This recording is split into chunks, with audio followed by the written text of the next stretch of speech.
Today, in Audiobooks for Me, we are going to listen to Jane Eyre, an autobiography by Charlotte Brontë.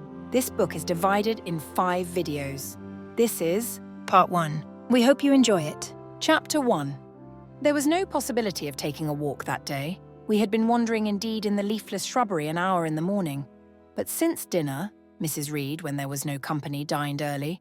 The cold winter wind had brought with it clouds so sombre and a rain so penetrating that further outdoor exercise was now out of the question. I was glad of it.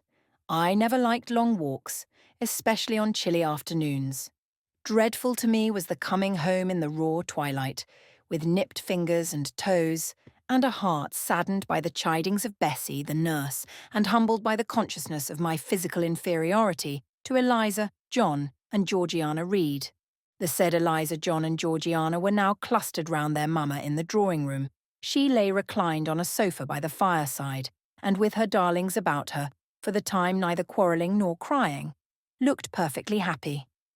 Me she had dispensed from joining the group, saying she regretted to be under the necessity of keeping me at a distance, but that until she heard from Bessie, and could discover by her own observation that I was endeavouring in good earnest to acquire a more sociable and childlike disposition, a more attractive and sprightly manner, something lighter, franker, more natural as it were, she really must exclude me from privileges intended only for contented, happy little children.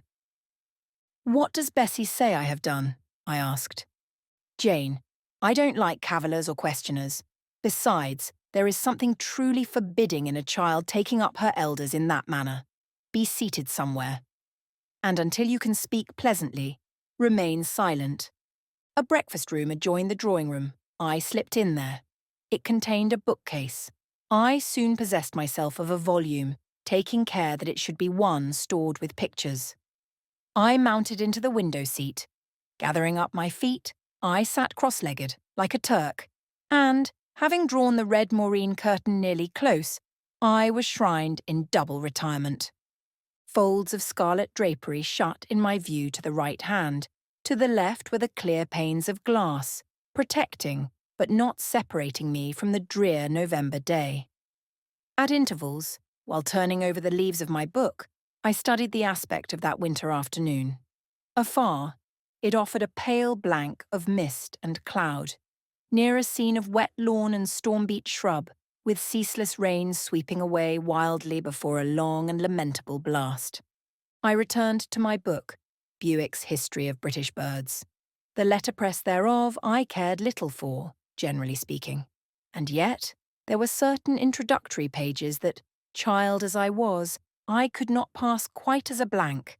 They were those which treat of the haunts of seafowl, of the solitary rocks and promontories, by them only inhabited, of the coast of Norway, studded with isles from its southern extremity, the Linderness, or Naas, to the North Cape, where the northern ocean in vast whirls boils round the naked, melancholy isles of farthest Thule, and the Atlantic surge pours in among the stormy Hebrides.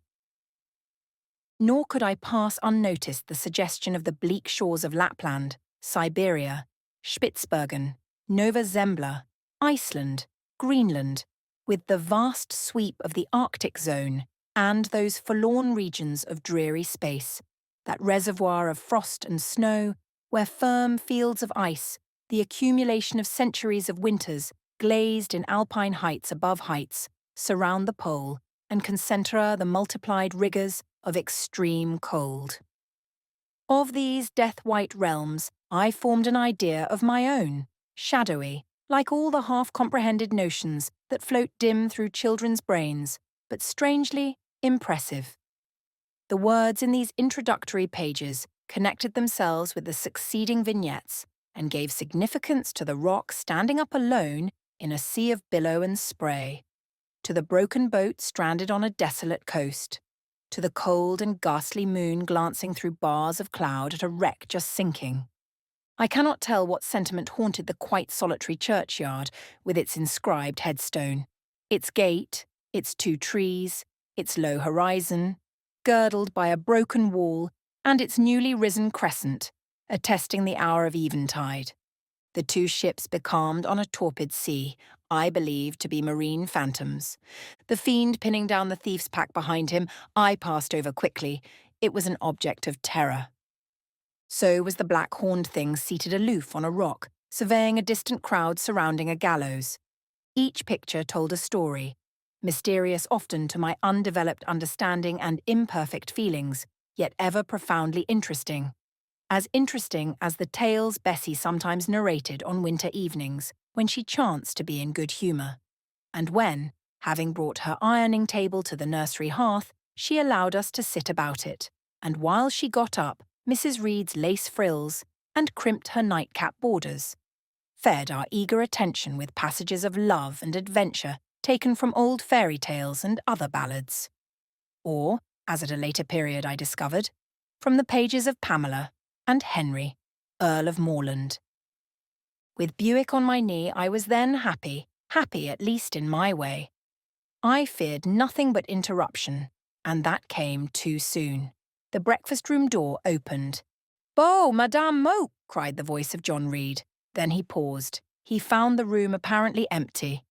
"Where the dickens is she?" he continued. "Lizzie, Georgie," calling to his sisters. "Joan is not here. Tell Mamma she has run out into the rain. Bad animal." It is well I drew the curtain, thought I, and I wished fervently he might not discover my hiding place. Nor would John Reed have found it out himself. He was not quick either of vision or conception, but Eliza just put her head in at the door and said at once, "She is in the window seat, to be sure, Jack." And I came out immediately, for I trembled at the idea of being dragged forth by the said Jack. "What do you want?" I asked, with awkward diffidence. "Say, what do you want, Master Reed?" was the answer. "I want you to come here." And seating himself in an armchair, he intimated by a gesture that I was to approach and stand before him.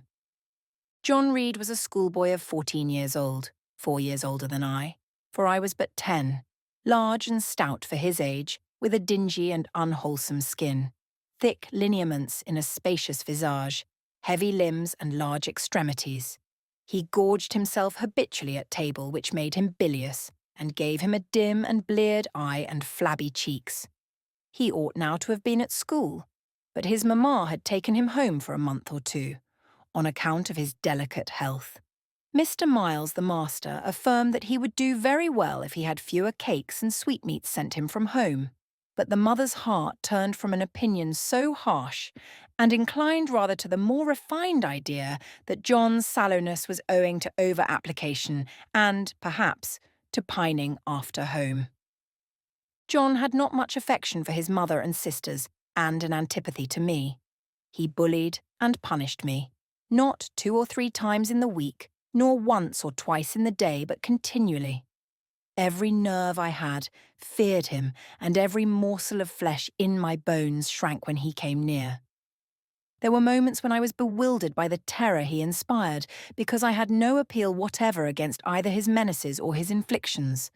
The servants did not like to offend their young master by taking my part against him, and Mrs. Reed was blind and deaf on the subject.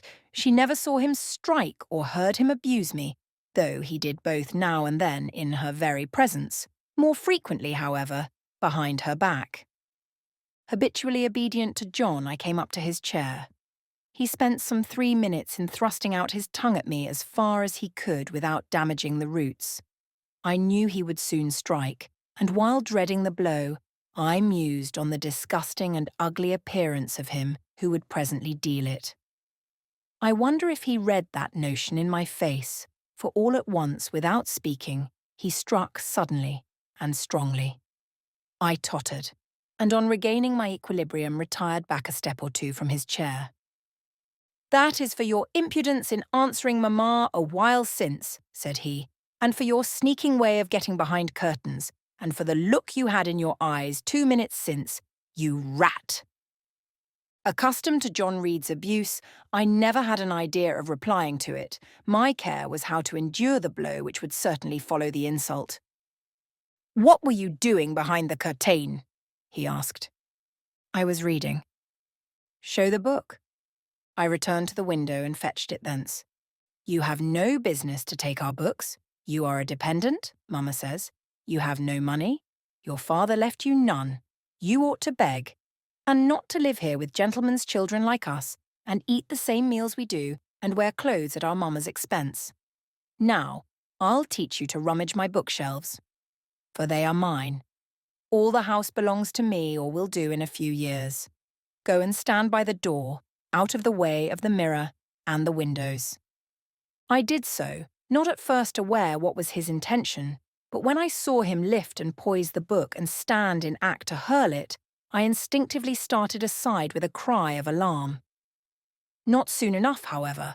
The volume was flung, it hit me, and I fell, striking my head against the door and cutting it. The cut bled. The pain was sharp. My terror had passed its climax. Other feelings succeeded. "Wicked and cruel boy," I said. "You are like a murderer. You are like a slave driver. You are like the Roman emperors." I had read Goldsmith's History of Rome and had formed my opinion of Nero, Caligula, etc. Also, I had drawn parallels in silence, which I never thought thus to have declared aloud. "What? What?" he cried. "Did she say that to me? Did you hear her, Eliza and Georgiana? Won't I tell Mamma? But first—" He ran headlong at me. I felt him grasp my hair and my shoulder. He had closed with a desperate thing. I really saw in him a tyrant, a murderer. I felt a drop or two of blood from my head trickle down my neck and was sensible of somewhat pungent suffering. These sensations for the time predominated over fear, and I received him in frantic sort. I don't very well know what I did with my hands, but he called me rat, rat, and bellowed out aloud. Aid was near him. Eliza and Georgiana had run for Mrs. Reed, who was gone upstairs. She now came upon the scene, followed by Bessie and her maid Abbott. We were parted. I heard the words, "Dear, dear, what a fury to fly at Master John! Did ever anybody see such a picture of passion?" Then Mrs. Reed subjoined, "Take her away to the Red Room, and lock her in there." 4 hands were immediately laid upon me, and I was borne upstairs. Chapter 2. I resisted all the way, a new thing for me, and a circumstance which greatly strengthened the bad opinion Bessie and Miss Abbott were disposed to entertain of me. The fact is, I was a trifle beside myself, or rather out of myself, as the French would say. I was conscious that a moment's mutiny had already rendered me liable to strange penalties, and, like any other rebel slave, I felt resolved, in my desperation, to go all lengths. "Hold her arms, Miss Abbott. She's like a mad cat." For shame, cried the lady's maid. "What shocking conduct, Miss Eyre, to strike a young gentleman, your benefactress's son, your young master." "Master? How is he my master? Am I a servant?" "No, you are less than a servant, for you do nothing for your keep. There, sit down, and think over your wickedness." They had got me by this time into the apartment indicated by Mrs. Reed, and had thrust me upon a stool. My impulse was to rise from it like a spring. Their 2 pair of hands arrested me instantly. "If you don't sit still, you must be tied down," said Bessie. "Miss Abbott, lend me your garters." She would break mine directly. Miss Abbott turned to divest a stout leg of the necessary ligature. This preparation for bonds, and the additional ignominy it inferred, took a little of the excitement out of me. "Don't take them off," I cried. "I will not stir." In guarantee whereof, I attached myself to my seat by my hands. "Mind you don't," said Bessie, and when she had ascertained that I was really subsiding, she loosened her hold of me. Then she and Miss Abbott stood with folded arms, looking darkly and doubtfully on my face, as incredulous of my sanity. "She never did so before," at last said Bessie, turning to the Abigail. "But it was always in her," was the reply.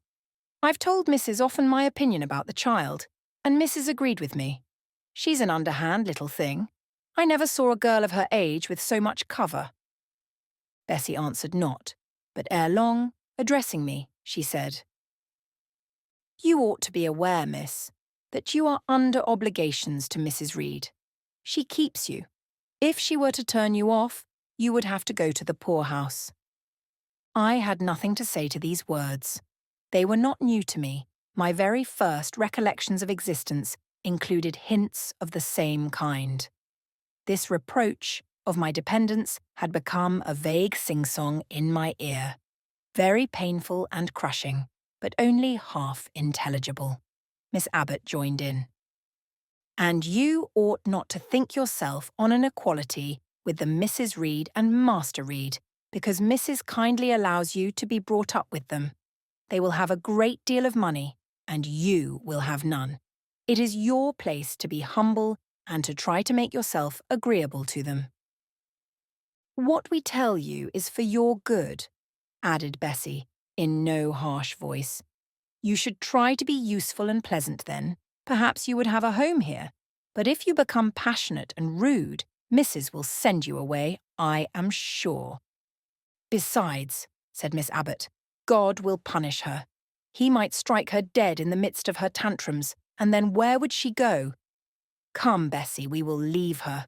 I wouldn't have her heart for anything. Say your prayers, Miss Eyre, when you are by yourself, for if you don't repent, something bad might be permitted to come down the chimney and fetch you away. They went, shutting the door and locking it behind them. The Red Room was a square chamber, very seldom slept in.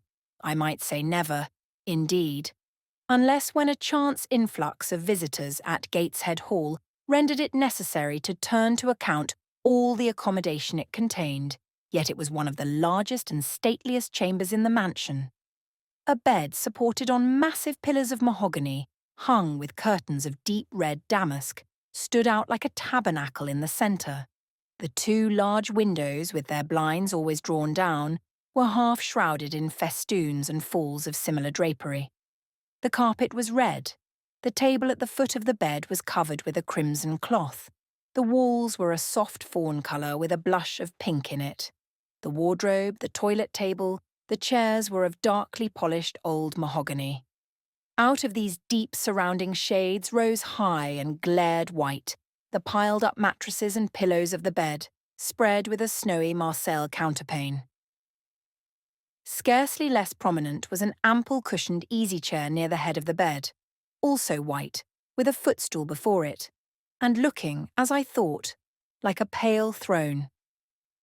This room was chill, because it seldom had a fire. It was silent, because remote from the nursery and kitchen. Solemn, because it was known to be so seldom entered. The housemaid alone came here on Saturdays to wipe from the mirrors and the furniture a week's quiet dust, and Mrs. Reed herself, at far intervals, visited it to review the contents of a certain secret drawer in the wardrobe, where were stored divers parchments, her jewel casket, and a miniature of her deceased husband. And in those last words lies the secret of the Red Room, the spell which kept it so lonely in spite of its grandeur. Mr. Reed had been dead 9 years. It was in this chamber he breathed his last. Here he lay in state, hence his coffin was borne by the undertaker's men, and, since that day, a sense of dreary consecration had guarded it from frequent intrusion. My seat, to which Bessie and the bitter Miss Abbott had left me riveted, was a low ottoman near the marble chimney-piece. The bed rose before me. To my right hand there was the high, dark wardrobe, with subdued, broken reflections varying the gloss of its panels. To my left were the muffled windows. A great looking-glass between them repeated the vacant majesty of the bed and room. I was not quite sure whether they had locked the door, and when I dared move, I got up and went to see. Alas, yes, no jail was ever more secure. Returning, I had to cross before the looking-glass. My fascinated glance involuntarily explored the depth it revealed. All looked colder and darker in that visionary hollow than in reality. And the strange little figure there gazing at me, with a white face and arms specking the gloom, and glittering eyes of fear moving where all else was still, had the effect of a real spirit. I thought it like one of the tiny phantoms, half fairy, half imp. Bessie's evening stories represented as coming out of lone, ferny dells in moors and appearing before the eyes of belated travellers. I returned to my stool. Superstition was with me at that moment, but it was not yet her hour for complete victory. My blood was still warm. The mood of the revolted slave was still bracing me with its bitter vigour. I had to stem a rapid rush of retrospective thought before I quailed to the dismal present.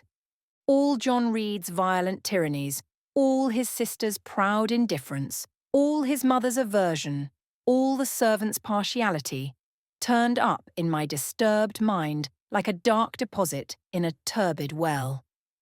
Why was I always suffering, always browbeaten, always accused, forever condemned? Why could I never please? Why was it useless to try to win anyone's favour? Eliza, who was headstrong and selfish, was respected. Georgiana, who had a spoiled temper, a very acrid spite, a captious and insolent carriage, was universally indulged. Her beauty, her pink cheeks and golden curls, seemed to give delight to all who looked at her, and to purchase indemnity for every fault.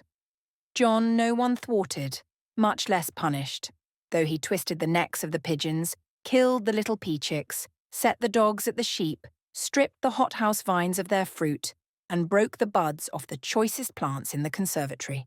He called his mother old girl too, sometimes reviled her for her dark skin, similar to his own, bluntly disregarded her wishes, not unfrequently tore and spoiled her silk attire, and he was still her own darling. I dared commit no fault. I strove to fulfill every duty, and I was termed naughty and tiresome, sullen and sneaking, from morning to noon and from noon to night. My head still ached and bled with the blow and fall I had received. No one had reproved John for wantonly striking me, and because I had turned against him to avert farther irrational violence, I was loaded with general opprobrium. Unjust, unjust, said my reason, forced by the agonizing stimulus into precocious though transitory power, and resolve, equally wrought up, instigated some strange expedient to achieve escape from insupportable oppression, as running away or, if that could not be effected, never eating or drinking more, and letting myself die. What a consternation of soul was mine that dreary afternoon! How all my brain was in tumult, and all my heart in insurrection. Yet in what darkness, what dense ignorance was the mental battle fought? I could not answer the ceaseless inward question, why I thus suffered. Now, at the distance of, I will not say how many years, I see it clearly. I was a discord in Gateshead Hall. I was like nobody there. I had nothing in harmony with Mrs. Reed or her children, or her chosen vassalage. If they did not love me, in fact, as little did I love them. They were not bound to regard with affection a thing that could not sympathise with one amongst them, a heterogeneous thing, opposed to them in temperament, in capacity, in propensities, a useless thing, incapable of serving their interest or adding to their pleasure, a noxious thing, cherishing the germs of indignation at their treatment, of contempt of their judgment. I know that had I been a sanguine, brilliant, careless, exacting, handsome, romping child, though equally dependent and friendless, Mrs. Reed would have endured my presence more complacently. Her children would have entertained for me more of the cordiality of fellow feeling. The servants would have been less prone to make me the scapegoat of the nursery. Daylight began to forsake the Red Room. It was past 4 o'clock, and the beclouded afternoon was tending to drear twilight. I heard the rain still beating continuously on the staircase window, and the wind howling in the grove behind the hall. I grew by degrees cold as a stone, and then my courage sank. My habitual mood of humiliation, self-doubt, forlorn depression fell damp on the embers of my decaying ire. All said I was wicked, and perhaps I might be so. What thought had I been but just conceiving of starving myself to death? That certainly was a crime. And was I fit to die? Or was the vault under the chancel of Gateshead Church an inviting bourne? In such vault, I had been told did Mr. Reed lie buried, and led by this thought to recall his idea, I dwelt on it with gathering dread. I could not remember him, but I knew that he was my own uncle, my mother's brother, that he had taken me when a parentless infant to his house, and that in his last moments he had required a promise of Mrs. Reed that she would rear and maintain me as one of her own children. Mrs. Reed probably considered she had kept this promise, and so she had, I dare say, as well as her nature would permit her. But how could she really like an interloper not of her race and unconnected with her after her husband's death by any tie? It must have been most irksome to find herself bound by a hard-wrung pledge to stand in the stead of a parent to a strange child she could not love, and to see an uncongenial alien permanently intruded on her own family group. A singular notion dawned upon me. I doubted not, never doubted, that if Mr. Reed had been alive, he would have treated me kindly. And now, as I sat looking at the white bed and overshadowed walls, occasionally also turning a fascinated eye towards the dimly gleaming mirror, I began to recall what I had heard of dead men, troubled in their graves by the violation of their last wishes, revisiting the earth to punish the perjured and avenge the oppressed. And I thought Mr. Reed's spirit, harassed by the wrongs of his sister's child, might quit its abode, whether in the church vault or in the unknown world of the departed, and rise before me in this chamber. I wiped my tears and hushed my sobs, fearful lest any sign of violent grief might waken a preternatural voice to comfort me, or elicit from the gloom some haloed face bending over me with strange pity. This idea, consolatory in theory, I felt would be terrible if realized. With all my might I endeavoured to stifle it. I endeavoured to be firm. Shaking my hair from my eyes, I lifted my head and tried to look boldly round the dark room. At this moment, a light gleamed on the wall. Was it, I asked myself, a ray from the moon penetrating some aperture in the blind? No. Moonlight was still, and this stirred. While I gazed, it glided up to the ceiling and quivered over my head. I can now conjecture readily that this streak of light was, in all likelihood, a gleam from a lantern carried by someone across the lawn.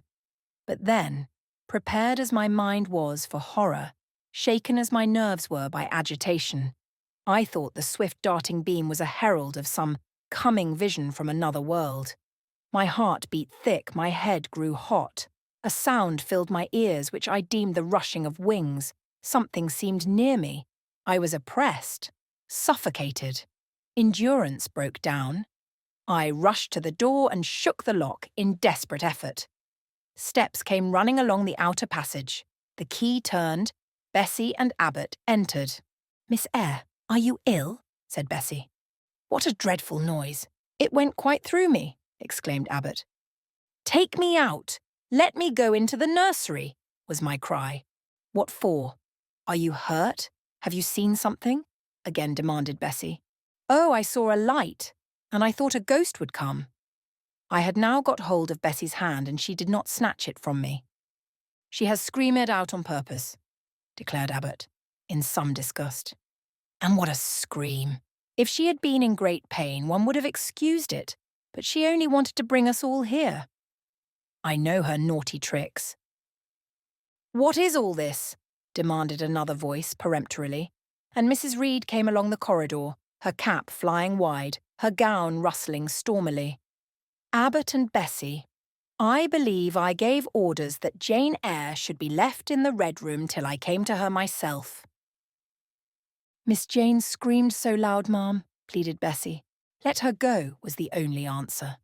"Loose Bessie's hand, child. You cannot succeed in getting out by these means, be assured. I abhor artifice, particularly in children. It is my duty to show you that tricks will not answer. You will now stay here an hour longer, and it is only on condition of perfect submission and stillness that I shall liberate you then. Oh, aunt, have pity. Forgive me. I cannot endure it. Let me be punished some other way. I shall be killed if—" Silence. This violence is all most repulsive, and so no doubt she felt it. I was a precocious actress in her eyes. She sincerely looked on me as a compound of virulent passions, mean spirit and dangerous duplicity.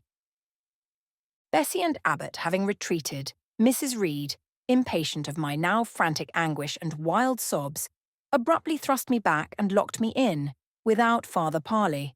I heard her sweeping away, and soon after she was gone, I suppose I had a species of fit. Unconsciousness closed the scene. Chapter 3. The next thing I remember is waking up with a feeling as if I had had a frightful nightmare and seeing before me a terrible red glare, crossed with thick black bars. I heard voices too, speaking with a hollow sound, and as if muffled by a rush of wind or water. Agitation, uncertainty, and an all-predominating sense of terror confused my faculties. Ere long, I became aware that someone was handling me, lifting me up and supporting me in a sitting posture, and that more tenderly than I had ever been raised or upheld before. I rested my head against a pillow or an arm, and felt easy. In 5 minutes more the cloud of bewilderment dissolved. I knew quite well that I was in my own bed, and that the red glare was the nursery fire. It was night. A candle burnt on the table. Bessie stood at the bed foot with a basin in her hand, and a gentleman sat in a chair near my pillow, leaning over me. I felt an inexpressible relief, a soothing conviction of protection and security when I knew that there was a stranger in the room, an individual not belonging to Gateshead and not related to Mrs. Reed. Turning from Bessie, though her presence was far less obnoxious to me than that of Abbott, for instance, would have been, I scrutinised the face of the gentleman. I knew him. It was Mr. Lloyd, an apothecary, sometimes called in by Mrs. Reed when the servants were ailing. For herself and the children she employed a physician. "Well, who am I?" he asked. I pronounced his name, offering him at the same time my hand. He took it, smiling and saying, "We shall do very well by and by." Then he laid me down, and addressing Bessie, charged her to be very careful that I was not disturbed during the night. Having given some further directions, and intimated that he should call again the next day, he departed. To my grief, I felt so sheltered and befriended while he sat in the chair near my pillow. And as he closed the door after him, all the room darkened, and my heart again sank. Inexpressible sadness weighed it down. "Do you feel as if you should sleep, miss?" asked Bessie rather softly. Scarcely dared I answer her, for I feared the next sentence might be rough. "I will try." "Would you like to drink? Or could you eat anything?" "No, thank you, Bessie." "Then I think I shall go to bed, for it is past 12 o'clock. But you may call me if you want anything in the night." Wonderful civility, this. It emboldened me to ask a question. "Bessie, what is the matter with me? Am I ill?" "You fell sick, I suppose, in the Red Room with crying. You'll be better soon, no doubt." Bessie went into the housemaid's apartment, which was near. I heard her say, "Sarah, come and sleep with me in the nursery. I daren't for my life be alone with that poor child tonight. She might die. It's such a strange thing she should have that fit. I wonder if she saw anything. Mrs. was rather too hard." Sarah came back with her. They both went to bed. They were whispering together for half an hour before they fell asleep. I caught scraps of their conversation, from which I was able only too distinctly to infer the main subject discussed. Something passed her, all dressed in white, and vanished. A great black dog behind him, 3 loud raps on the chamber door, a light in the churchyard just over his grave, etc., etc. At last both slept. The fire and the candle went out. For me, the watches of that long night passed in ghastly wakefulness. Ear, eye, and mind were alike strained by dread, such dread as children only can feel. No severe or prolonged bodily illness followed this incident of the Red Room. It only gave my nerves a shock of which I feel the reverberation to this day. Yes, Mrs. Reed, to you I owe some fearful pangs of mental suffering, but I ought to forgive you, for you knew not what you did. While rending my heartstrings, You thought you were only uprooting my bad propensities. Next day, by noon, I was up and dressed, and sat wrapped in a shawl by the nursery hearth. I felt physically weak and broken down, but my worst ailment was an unutterable wretchedness of mind, a wretchedness which kept drawing from me silent tears. No sooner had I wiped one salt drop from my cheek than another followed. Yet I thought I ought to have been happy, for none of the Reeds were there. They were all gone out in the carriage with their mamma. Abbott, too, was sewing in another room, and Bessie, as she moved hither and thither, putting away toys and arranging drawers, addressed to me every now and then a word of unwanted kindness.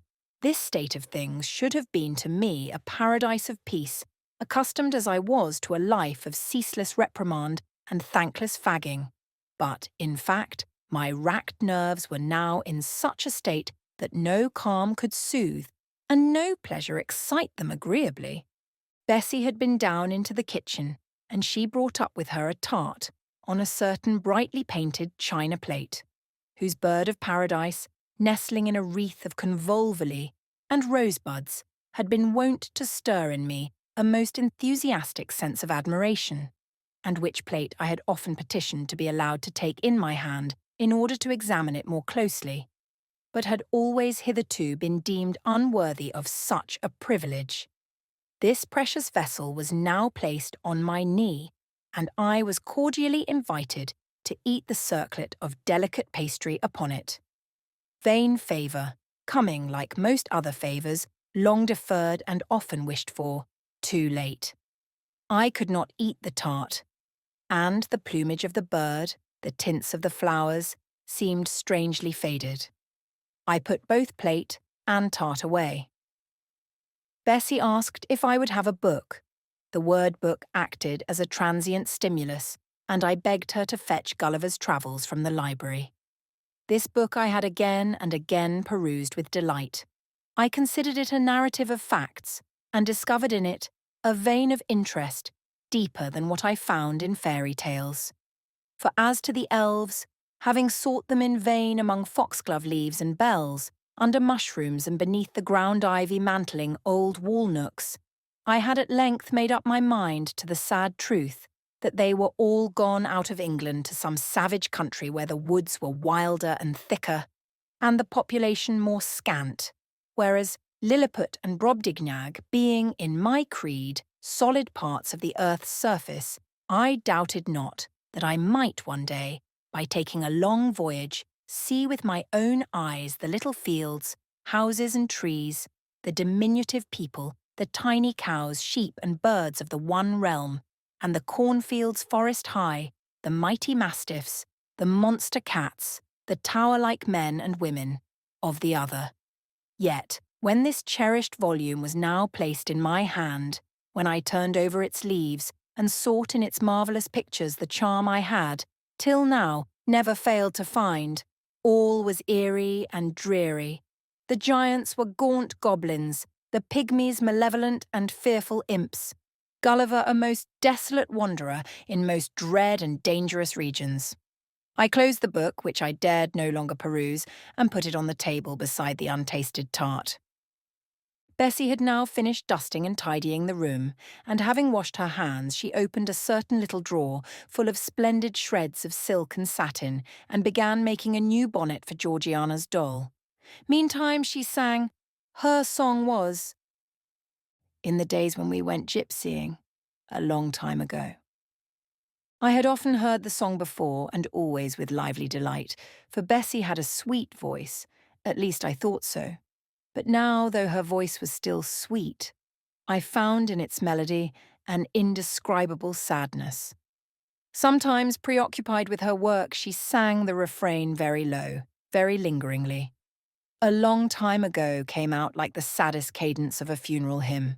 She passed into another ballad, this time a really doleful one. "My feet they are sore, and my limbs they are weary. Long is the way, and the mountains are wild. Soon will the twilight close moonless and dreary over the path of the poor orphan child.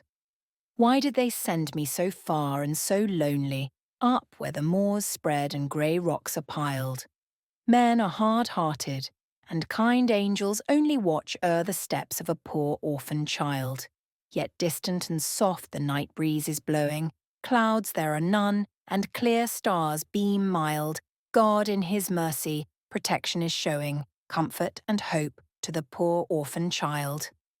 Even should I fall o'er the broken bridge passing, or stray in the marshes, by false lights beguiled, still will my Father, with promise and blessing, take to his bosom the poor orphan child.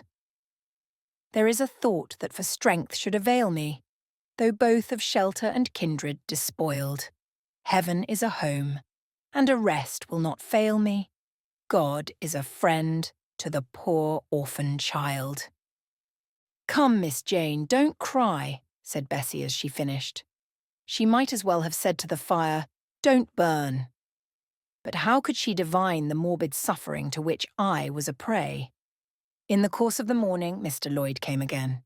"What, already up?" said he, as he entered the nursery. "Well, nurse, how is she?" Bessie answered that I was doing very well. "Then she ought to look more cheerful. Come here, Miss Jane. Your name is Jane, is it not?" "Yes, sir, Jane Eyre." "Well, you have been crying, Miss Jane Eyre. Can you tell me what about? Have you any pain?" "No, sir." "Oh, I dare say she is crying because she could not go out with Mrs. in the carriage," interposed Bessie. "Surely not. Why, she is too old for such pettishness."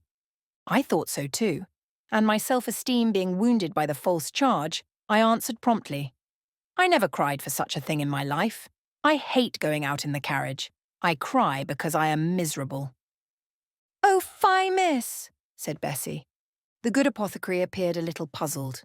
I was standing before him. He fixed his eyes on me very steadily. His eyes were small and grey, not very bright, but I dare say I should think them shrewd now. He had a hard-featured yet good-natured-looking face. Having considered me at leisure, he said, "What made you ill yesterday?" "She had a fall," said Bessie again, putting in her word. "Fall! Why, that is like a baby again. Can't she manage to walk at her age? She must be 8 or 9 years old." "I was knocked down," was the blunt explanation, jerked out of me by another pang of mortified pride. "But that did not make me ill," I added, while Mr. Lloyd helped himself to a pinch of snuff. As he was returning the box to his waistcoat pocket, a loud bell rang for the servants' dinner. He knew what it was. "That's for you, nurse," said he. "You can go down. I'll give Miss Jane a lecture till you come back." Bessie would rather have stayed, but she was obliged to go because punctuality at meals was rigidly enforced at Gateshead Hall. "The fall did not make you ill. What did then?" pursued Mr. Lloyd when Bessie was gone. "I was shut up in a room where there is a ghost till after dark." I saw Mr. Lloyd smile and frown at the same time. "Ghost? What? You are a baby after all. You are afraid of ghosts?" "Of Mr. Reed's ghost I am. He died in that room and was laid out there. Neither Bessie nor anyone else will go into it at night if they can help it, and it was cruel to shut me up alone without a candle, so cruel that I think I shall never forget it." "Nonsense! And is it that makes you so miserable? Are you afraid now in daylight?" "No, but night will come again before long, and besides, I am unhappy, very unhappy for other things." "What other things? Can you tell me some of them?" How much I wished to reply fully to this question. How difficult it was to frame any answer. Children can feel, but they cannot analyse their feelings. And if the analysis is partially affected in thought, they know not how to express the result of the process in words. Fearful, however, of losing this first and only opportunity of relieving my grief by imparting it, I, after a disturbed pause, contrived to frame a meagre, though, as far as it went, true response. "For one thing, I have no father or mother, brothers or sisters. You have a kind aunt and cousins." Again I paused, then bunglingly announced, "But John Reed knocked me down and my aunt shut me up in the Red Room." Mr. Lloyd a second time produced his snuff-box. Don't you think Gateshead Hall a very beautiful house? Asked he. Are you not very thankful to have such a fine place to live at? It is not my house, sir, and Abbot says I have less right to be here than a servant. Pooh! You can't be silly enough to wish to leave such a splendid place. If I had anywhere else to go, I should be glad to leave it, but I can never get away from Gateshead till I am a woman. Perhaps you may. Who knows? Have you any relations besides Mrs. Reed? I think not, sir. None belonging to your father? I don't know. I asked Aunt Reed once, and she said possibly I might have some poor, low relations called Eyre, but she knew nothing about them. If you had such, would you like to go to them? I reflected. Poverty looks grim to grown people, still more so to children. They have not much idea of industrious, working, respectable poverty.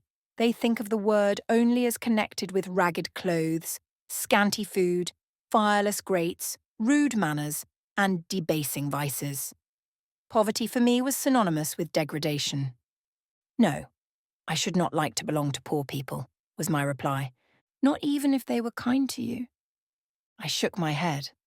I could not see how poor people had the means of being kind, and then to learn to speak like them, to adopt their manners, to be uneducated, to grow up like one of the poor women I saw sometimes nursing their children or washing their clothes at the cottage doors of the village of Gateshead. No, I was not heroic enough to purchase liberty at the price of caste. But are your relatives so very poor? Are they working people? I cannot tell. Aunt Reed says if I have any, they must be a beggarly set. I should not like to go a-begging. Would you like to go to school? Again I reflected. I scarcely knew what school was. Bessie sometimes spoke of it as a place where young ladies sat in the stocks, wore backboards, and were expected to be exceedingly genteel and precise. John Reed hated his school and abused his master. But John Reed's tastes were no rule for mine, and if Bessie's accounts of school discipline, gathered from the young ladies of a family where she had lived before coming to Gateshead, was somewhat appalling, her details of certain accomplishments attained by these same young ladies were, I thought, equally attractive. She boasted of beautiful paintings of landscapes and flowers by them executed, of songs they could sing and pieces they could play, of purses they could net, of French books they could translate, till my spirit was moved to emulation as I listened. Besides, school would be a complete change. It implied a long journey, an entire separation from Gateshead, an entrance into a new life. I should indeed like to go to school, was the audible conclusion of my musings. Well, well, who knows what may happen, said Mr. Lloyd as he got up. The child ought to have change of air and scene, he added, speaking to himself. Nerves not in a good state. Bessie now returned. At the same moment the carriage was heard rolling up the gravel walk. Is that your mistress, nurse? Asked Mr. Lloyd. I should like to speak to her before I go. Bessie invited him to walk into the breakfast room and led the way out. In the interview which followed between him and Mrs. Reed, I presume from after occurrences that the apothecary ventured to recommend my being sent to school, and the recommendation was no doubt readily enough adopted. For as Abbot said, in discussing the subject with Bessie, when both sat sewing in the nursery one night, after I was in bed, and, as they thought, asleep, Mrs. was, she dared say, glad enough to get rid of such a tiresome, ill-conditioned child, who always looked as if she were watching everybody and scheming plots underhand. Abbot, I think, gave me credit for being a sort of infantine Guy Fawkes. On that same occasion, I learned, for the first time, from Miss Abbott's communications to Bessie, that my father had been a poor clergyman, that my mother had married him against the wishes of her friends, who considered the match beneath her, that my grandfather Reed was so irritated at her disobedience, he cut her off without a shilling, that after my mother and father had been married a year, the latter caught the typhus fever while visiting among the poor of a large manufacturing town where his curacy was situated and where that disease was then prevalent, that my mother took the infection from him, and both died within a month of each other. Bessie, when she heard this narrative, sighed and said, "Poor Miss Jane is to be pitied too, Abbot." "Yes," responded Abbot. "If she were a nice, pretty child, one might compassionate her forlornness. But one really cannot care for such a little toad as that." "Not a great deal, to be sure," agreed Bessie. "At any rate, a beauty like Miss Georgiana would be more moving in the same condition." "Yes, I dote on Miss Georgiana," cried the fervent Abbot. "Little darling, with her long curls and her blue eyes, and such a sweet colour as she has, just as if she were painted. Bessie, I could fancy a Welsh rabbit for supper." "So could I with a roast onion. Come, we'll go down." They went. Chapter 4. From my discourse with Mr. Lloyd, and from the above reported conference between Bessie and Abbot, I gathered enough of hope to suffice as a motive for wishing to get well. A change seemed near. I desired and waited it in silence. It tarried, however. Days and weeks passed. I had regained my normal state of health, but no new allusion was made to the subject over which I brooded. Mrs. Reed surveyed me at times with a severe eye, but seldom addressed me. Since my illness, she had drawn a more marked line of separation than ever between me and her own children, appointing me a small closet to sleep in by myself, condemning me to take my meals alone and pass all my time in the nursery while my cousins were constantly in the drawing-room. Not a hint, however, did she drop about sending me to school. Still, I felt an instinctive certainty that she would not long endure me under the same roof with her, for her glance, now more than ever, when turned on me, expressed an insuperable and rooted aversion. Eliza and Georgiana, evidently acting according to orders, spoke to me as little as possible. John thrust his tongue in his cheek whenever he saw me, and once attempted chastisement, but as I instantly turned against him, roused by the same sentiment of deep ire and desperate revolt which had stirred my corruption before, he thought it better to desist, and ran from me uttering execrations and vowing I had burst his nose. I had indeed levelled at that prominent feature as hard a blow as my knuckles could inflict, and when I saw that either that or my look daunted him, I had the greatest inclination to follow up my advantage to purpose. But he was already with his mamma. I heard him in a blubbering tone commence the tale of how that nasty Jane Eyre had flown at him like a mad cat. He was stopped rather harshly. "Don't talk to me about her, John. I told you not to go near her. She is not worthy of notice. I do not choose that either you or your sisters should associate with her."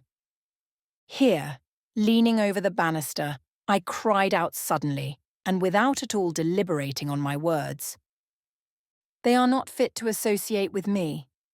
Mrs. Reed was rather a stout woman, but, on hearing this strange and audacious declaration, she ran nimbly up the stair, swept me like a whirlwind into the nursery, and, crushing me down on the edge of my crib, dared me in an emphatic voice to rise from that place or utter one syllable during the remainder of the day. "What would Uncle Reed say to you, if he were alive?" was my scarcely voluntary demand. I say scarcely voluntary, for it seemed as if my tongue pronounced words without my will consenting to their utterance. Something spoke out of me, over which I had no control. "What?" said Mrs. Reed under her breath. Her usually cold, composed grey eye became troubled with a look like fear. She took her hand from my arm and gazed at me as if she really did not know whether I were child or fiend. I was now in for it. "My Uncle Reed is in heaven, and can see all you do and think, and so can Papa and Mamma. They know how you shut me up all day long, and how you wish me dead." Mrs. Reed soon rallied her spirits. She shook me most soundly, she boxed both my ears, and then left me without a word. Bessie supplied the hiatus by a homily of an hour's length, in which she proved beyond a doubt that I was the most wicked and abandoned child ever reared under a roof. I half believed her, for I felt indeed only bad feelings surging in my breast. November, December, and half of January passed away. Christmas and the New Year had been celebrated at Gateshead with the usual festive cheer. Presents had been interchanged, dinners and evening parties given. From every enjoyment I was, of course, excluded. My share of the gaiety consisted in witnessing the daily apparelling of Eliza and Georgiana and seeing them descend to the drawing-room, dressed out in thin muslin frocks and scarlet sashes, with hair elaborately ringleted, and afterwards, in listening to the sound of the piano or the harp played below, to the passing to and fro of the butler and footman, to the jingling of glass and china as refreshments were handed, to the broken hum of conversation as the drawing-room door opened and closed. When tired of this occupation, I would retire from the stairhead to the solitary and silent nursery. There, though somewhat sad, I was not miserable. To speak truth, I had not the least wish to go into company, for in company I was very rarely noticed, and if Bessie had but been kind and companionable, I should have deemed it a treat to spend the evenings quietly with her, instead of passing them under the formidable eye of Mrs. Reed, in a room full of ladies and gentlemen. But Bessie, as soon as she had dressed her young ladies, used to take herself off to the lively regions of the kitchen and housekeeper's room, generally bearing the candle along with her. I then sat with my doll on my knee till the fire got low, glancing round occasionally to make sure that nothing worse than myself haunted the shadowy room. And when the embers sank to a dull red, I undressed hastily, tugging at knots and strings as I best might, and sought shelter from cold and darkness in my crib. To this crib I always took my doll. Human beings must love something, and, in the dearth of worthier objects of affection, I contrived to find a pleasure in loving and cherishing a faded graven image, shabby as a miniature scarecrow.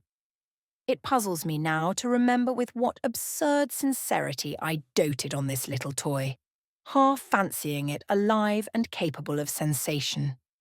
I could not sleep unless it was folded in my nightgown, and when it lay there safe and warm, I was comparatively happy, believing it to be happy likewise.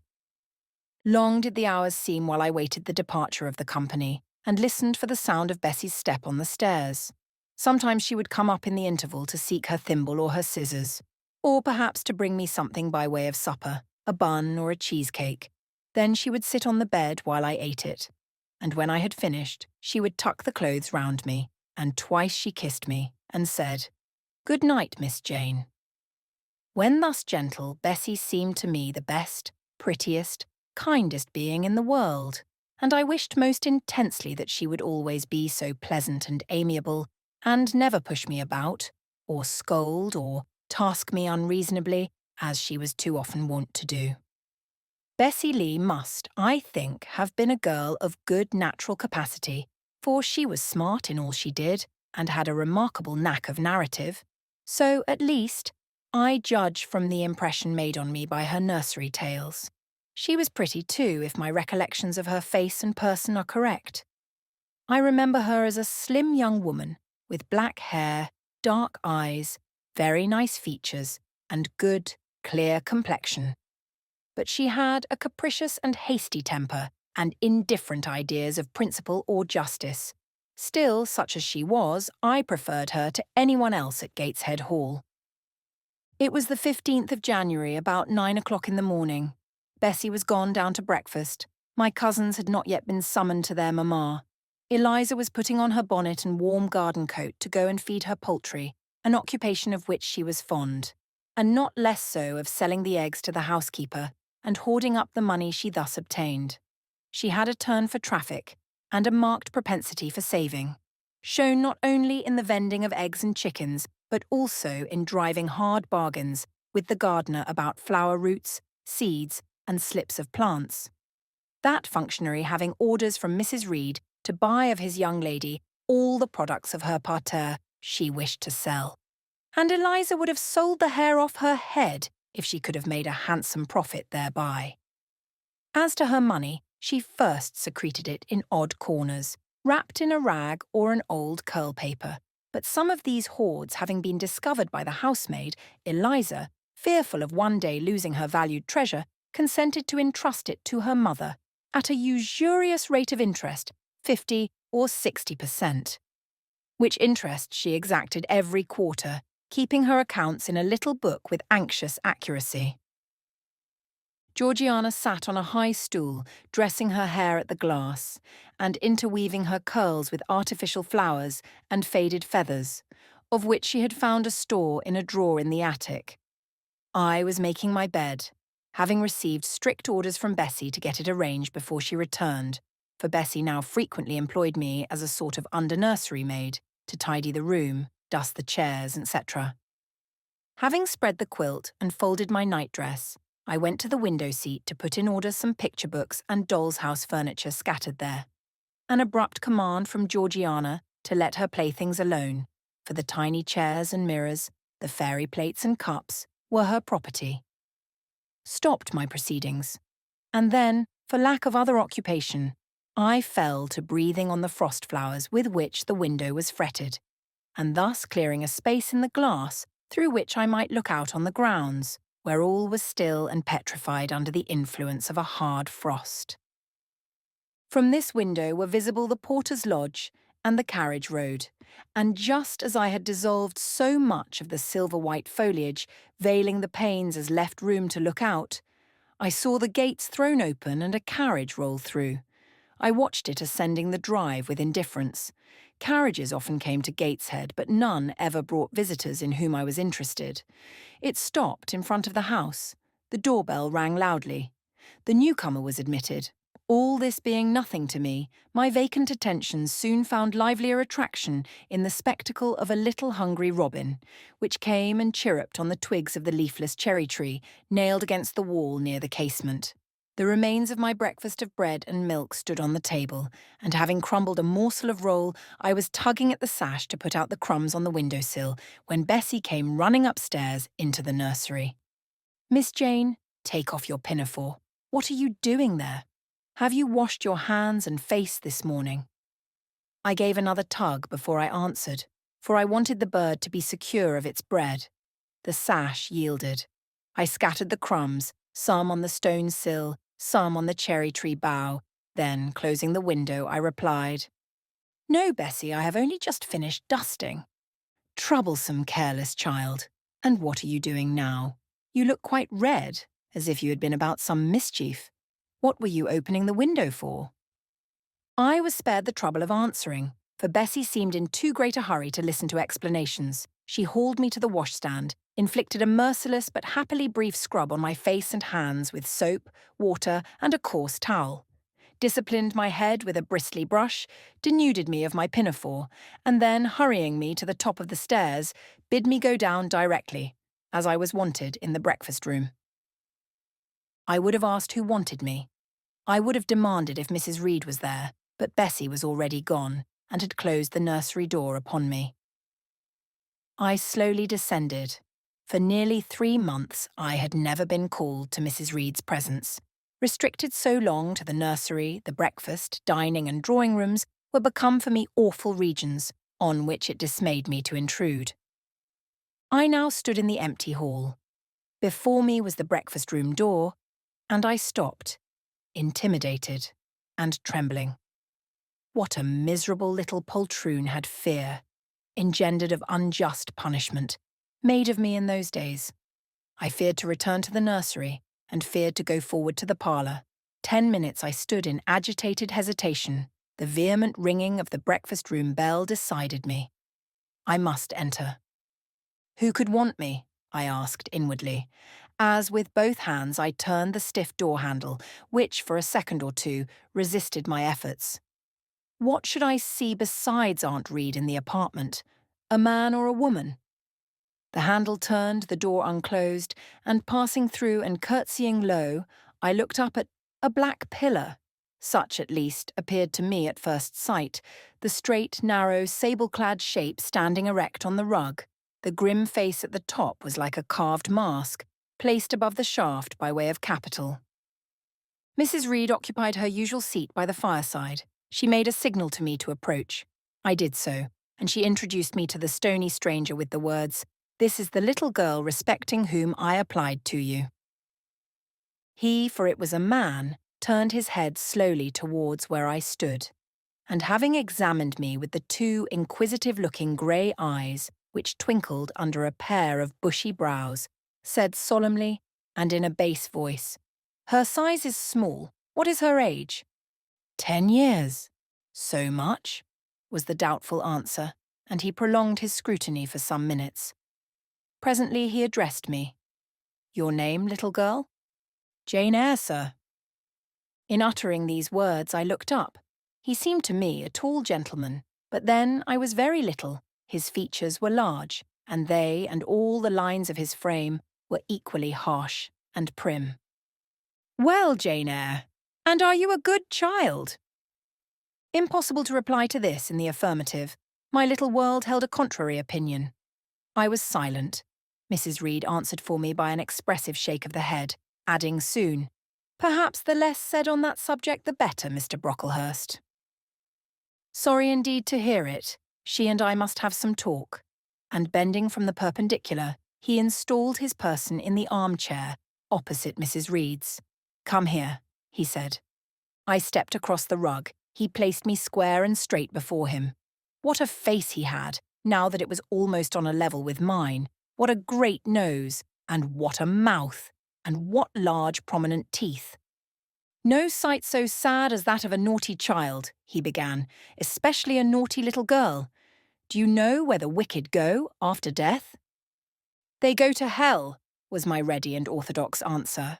"And what is hell? Can you tell me that?" "A pit full of fire." "And should you like to fall into that pit, and to be burning there forever?" "No, sir." "What must you do to avoid it?" I deliberated a moment. My answer, when it did come, was objectionable. I must keep in good health and not die. How can you keep in good health? Children younger than you die daily. I buried a little child of 5 years old only a day or two since, a good little child whose soul is now in heaven. It is to be feared the same could not be said of you were you to be called hence. Not being in a condition to remove his doubt, I only cast my eyes down on the 2 large feet planted on the rug, and sighed, wishing myself far enough away. I hope that sigh is from the heart, and that you repent of ever having been the occasion of discomfort to your excellent benefactress. "Benefactress, benefactress," said I inwardly. "They all call Mrs. Reed my benefactress. If so, a benefactress is a disagreeable thing." "Do you say your prayers night and morning?" continued my interrogator. "Yes, sir." "Do you read your Bible?" "Sometimes." "With pleasure? Are you fond of it?" "I like Revelations and the book of Daniel and Genesis and Samuel and a little bit of Exodus, and some parts of Kings and Chronicles, and Job and Jonah." "And the Psalms? I hope you like them?" "No, sir." "No? Oh, shocking. I have a little boy younger than you who knows 6 Psalms by heart. And when you ask him which he would rather have, a gingerbread nut to eat or a verse of a psalm to learn, he says, 'Oh, the verse of a psalm. Angels sing psalms,' says he. I wish to be a little angel here below. He then gets 2 nuts in recompense for his infant piety." "Psalms are not interesting," I remarked. "That proves you have a wicked heart, and you must pray to God to change it, to give you a new and clean one, to take away your heart of stone and give you a heart of flesh." I was about to propound a question touching the manner in which that operation of changing my heart was to be performed, when Mrs. Reed interposed, telling me to sit down. She then proceeded to carry on the conversation herself. "Mr. Brocklehurst, I believe I intimated in the letter which I wrote to you 3 weeks ago that this little girl has not quite the character and disposition I could wish. Should you admit her into Lowood School, I should be glad if the superintendent and teachers were requested to keep a strict eye on her, and above all to guard against her worst fault, a tendency to deceit. I mention this in your hearing, Jane, that you may not attempt to impose on Mr. Brocklehurst." Well might I dread, well might I dislike Mrs. Reed, for it was her nature to wound me cruelly. Never was I happy in her presence. However carefully I obeyed, However strenuously I strove to please her, my efforts were still repulsed and repaid by such sentences as the above. Now, uttered before a stranger, the accusation cut me to the heart. I dimly perceived that she was already obliterating hope from the new phase of existence which she destined me to enter. I felt, though I could not have expressed the feeling, that she was sowing aversion and unkindness along my future path. I saw myself transformed under Mr. Brocklehurst's eye into an artful, noxious child. And what could I do to remedy the injury? Nothing indeed, thought I, as I struggled to repress a sob and hastily wiped away some tears, the impotent evidences of my anguish. Deceit is, indeed, a sad fault in a child, said Mr. Brocklehurst. It is akin to falsehood, and all liars will have their portion in the lake, burning with fire and brimstone. She shall, however, be watched, Mrs. Reed. I will speak to Miss Temple and the teachers. I should wish her to be brought up in a manner suiting her prospects, continued my benefactress, to be made useful, to be kept humble. As for the vacations, she will, with your permission, spend them always at Lowood. Your decisions are perfectly judicious, madam, returned Mr. Brocklehurst. Humility is a Christian grace, and one peculiarly appropriate to the pupils of Lowood. I, therefore, direct that a special care shall be bestowed on its cultivation amongst them. I have studied how best to mortify in them the worldly sentiment of pride, and, only the other day, I had a pleasing proof of my success. My second daughter, Augusta, went with her mamma to visit the school, and on her return she exclaimed, "Oh dear, papa, how quiet and plain all the girls at Lowood look, with their hair combed behind their ears, and their long pinafores, and those little holland pockets outside their frocks. They are almost like poor people's children. And," said she, "they looked at my dress, and mamma's, as if they had never seen a silk gown before." "This is the state of things I quite approve," returned Mrs. Reed. "Had I sought all England over, I could scarcely have found a system more exactly fitting a child like Jane Eyre. Consistency, my dear Mr. Brocklehurst. I advocate consistency in all things. Consistency, madam, is the first of Christian duties, and it has been observed in every arrangement connected with the establishment of Lowood. Plain fare, simple attire, unsophisticated accommodations, hardy and active habits. Such is the order of the day in the house and its inhabitants. Quite right, sir. I may then depend upon this child being received as a pupil at Lowood, and their being trained in conformity to her position and prospects. Madam, you may. She shall be placed in that nursery of chosen plants, and I trust she will show herself grateful for the inestimable privilege of her election. I will send her then as soon as possible, Mr. Brocklehurst, for I assure you, I feel anxious to be relieved of a responsibility that was becoming too irksome. No doubt, madam. And now I wish you good morning. I shall return to Brocklehurst Hall in the course of a week or two. My good friend, the Archdeacon, will not permit me to leave him sooner. I shall send Miss Temple notice that she is to expect a new girl, so that there will be no difficulty about receiving her. Goodbye. Goodbye, Mr. Brocklehurst. Remember me to Mrs. and Miss Brocklehurst, and to Augusta and Theodore, and Master Broughton Brocklehurst. I will, madam. Little girl, here is a book entitled The Child's Guide. Read it with prayer, especially that part containing an account of the awfully sudden death of Martha G., a naughty child addicted to falsehood and deceit. With these words, Mr. Brocklehurst put into my hand a thin pamphlet sewn in a cover, and having rung for his carriage, he departed. Mrs. Reed and I were left alone. Some minutes passed in silence. She was sewing. I was watching her. Mrs. Reed might be at that time some 6 or 37. She was a woman of robust frame, square-shouldered and strong-limbed, not tall, and, though stout, not obese. She had a somewhat large face, the underjaw being much developed and very solid. Her brow was low, her chin large and prominent, mouth and nose sufficiently regular. Under her light eyebrows glimmered an eye devoid of ruth. Her skin was dark and opaque, her hair nearly flaxen. Her constitution was sound as a bell. Illness never came near her. She was an exact, clever manager. Her household and tenantry were thoroughly under her control. Her children only at times defied her authority and laughed it to scorn. She dressed well and had a presence and port calculated to set off handsome attire. Sitting on a low stool a few yards from her armchair, I examined her figure. I perused her features. In my hand I held the tract containing the sudden death of the liar, to which narrative my attention had been pointed as to an appropriate warning. What had just passed, what Mrs. Reed had said concerning me to Mr. Brocklehurst, the whole tenor of their conversation, was recent, raw, and stinging in my mind. I had felt every word as acutely as I had heard it plainly, and a passion of resentment fermented now within me. Mrs. Reed looked up from her work. Her eye settled on mine, her fingers at the same time suspended their nimble movements. "Go out of the room, return to the nursery," was her mandate. My look or something else must have struck her as offensive, for she spoke with extreme though suppressed irritation.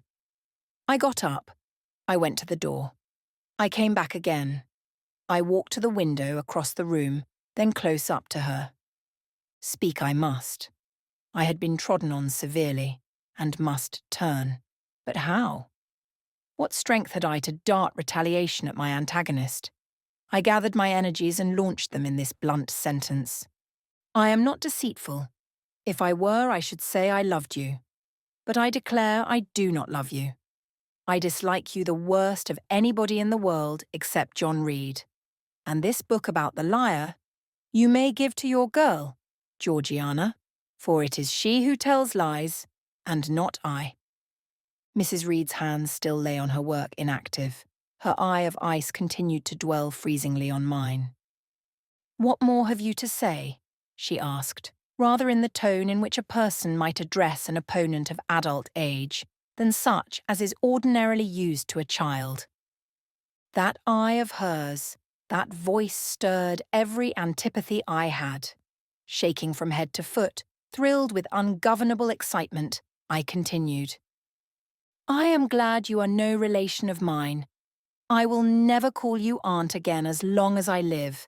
I will never come to see you when I am grown up, and if anyone asks me how I liked you and how you treated me, I will say the very thought of you makes me sick, and that you treated me with miserable cruelty." "How dare you affirm that, Jane Eyre?" "How dare I, Mrs. Reed, how dare I? Because it is the truth. You think I have no feelings and that I can do without one bit of love or kindness, but I cannot live so. And you have no pity. I shall remember how you thrust me back, roughly and violently thrust me back, into the Red Room and locked me up there to my dying day. Though I was in agony, though I cried out while suffocating with distress, have mercy, Aunt Reed. And that punishment you made me suffer because your wicked boy struck me, knocked me down for nothing. I will tell anybody who asks me questions this exact tale. People think you a good woman, but you are bad, hard-hearted. You are deceitful. How dare I, Mrs. Reed, how dare I? Because it is the truth." Ere I had finished this reply, my soul began to expand, to exult, with the strangest sense of freedom, of triumph I ever felt. It seemed as if an invisible bond had burst, and that I had struggled out into unhoped-for liberty. Not without cause was this sentiment. Mrs. Reed looked frightened.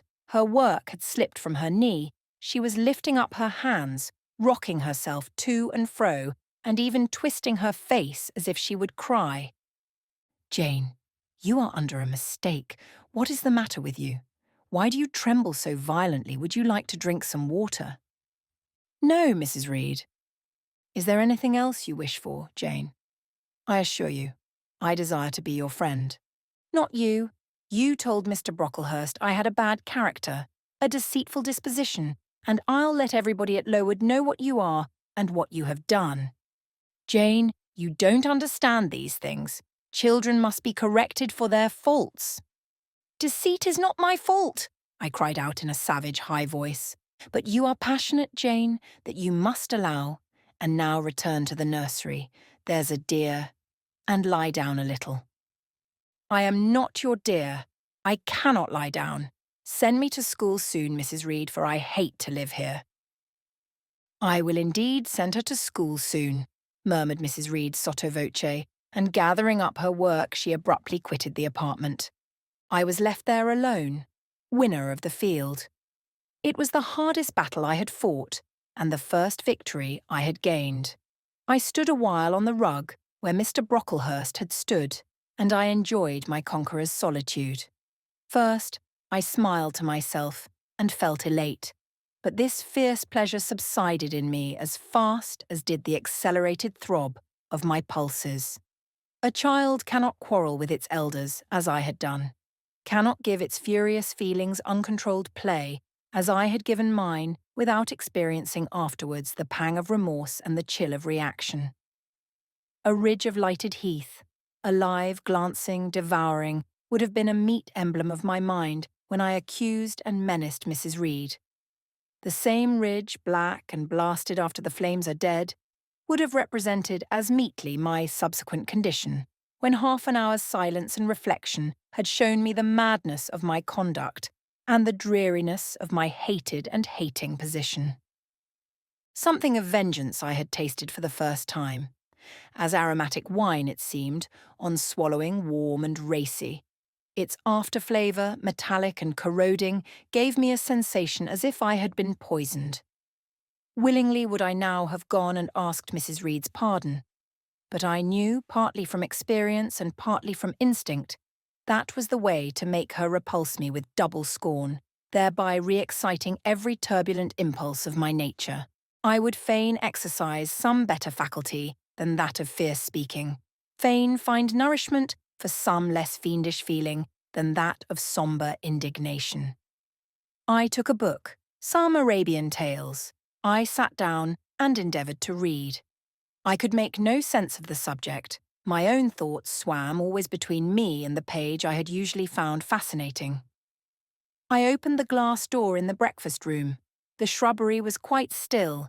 The black frost reigned, unbroken by sun or breeze, through the grounds. I covered my head and arms with the skirt of my frock and went out to walk in a part of the plantation which was quite sequestrated. But I found no pleasure in the silent trees, the falling fir cones, the congealed relics of autumn, russet leaves, swept by past winds in heaps, and now stiffened together. I leaned against a gate and looked into an empty field where no sheep were feeding, where the short grass was nipped and blanched.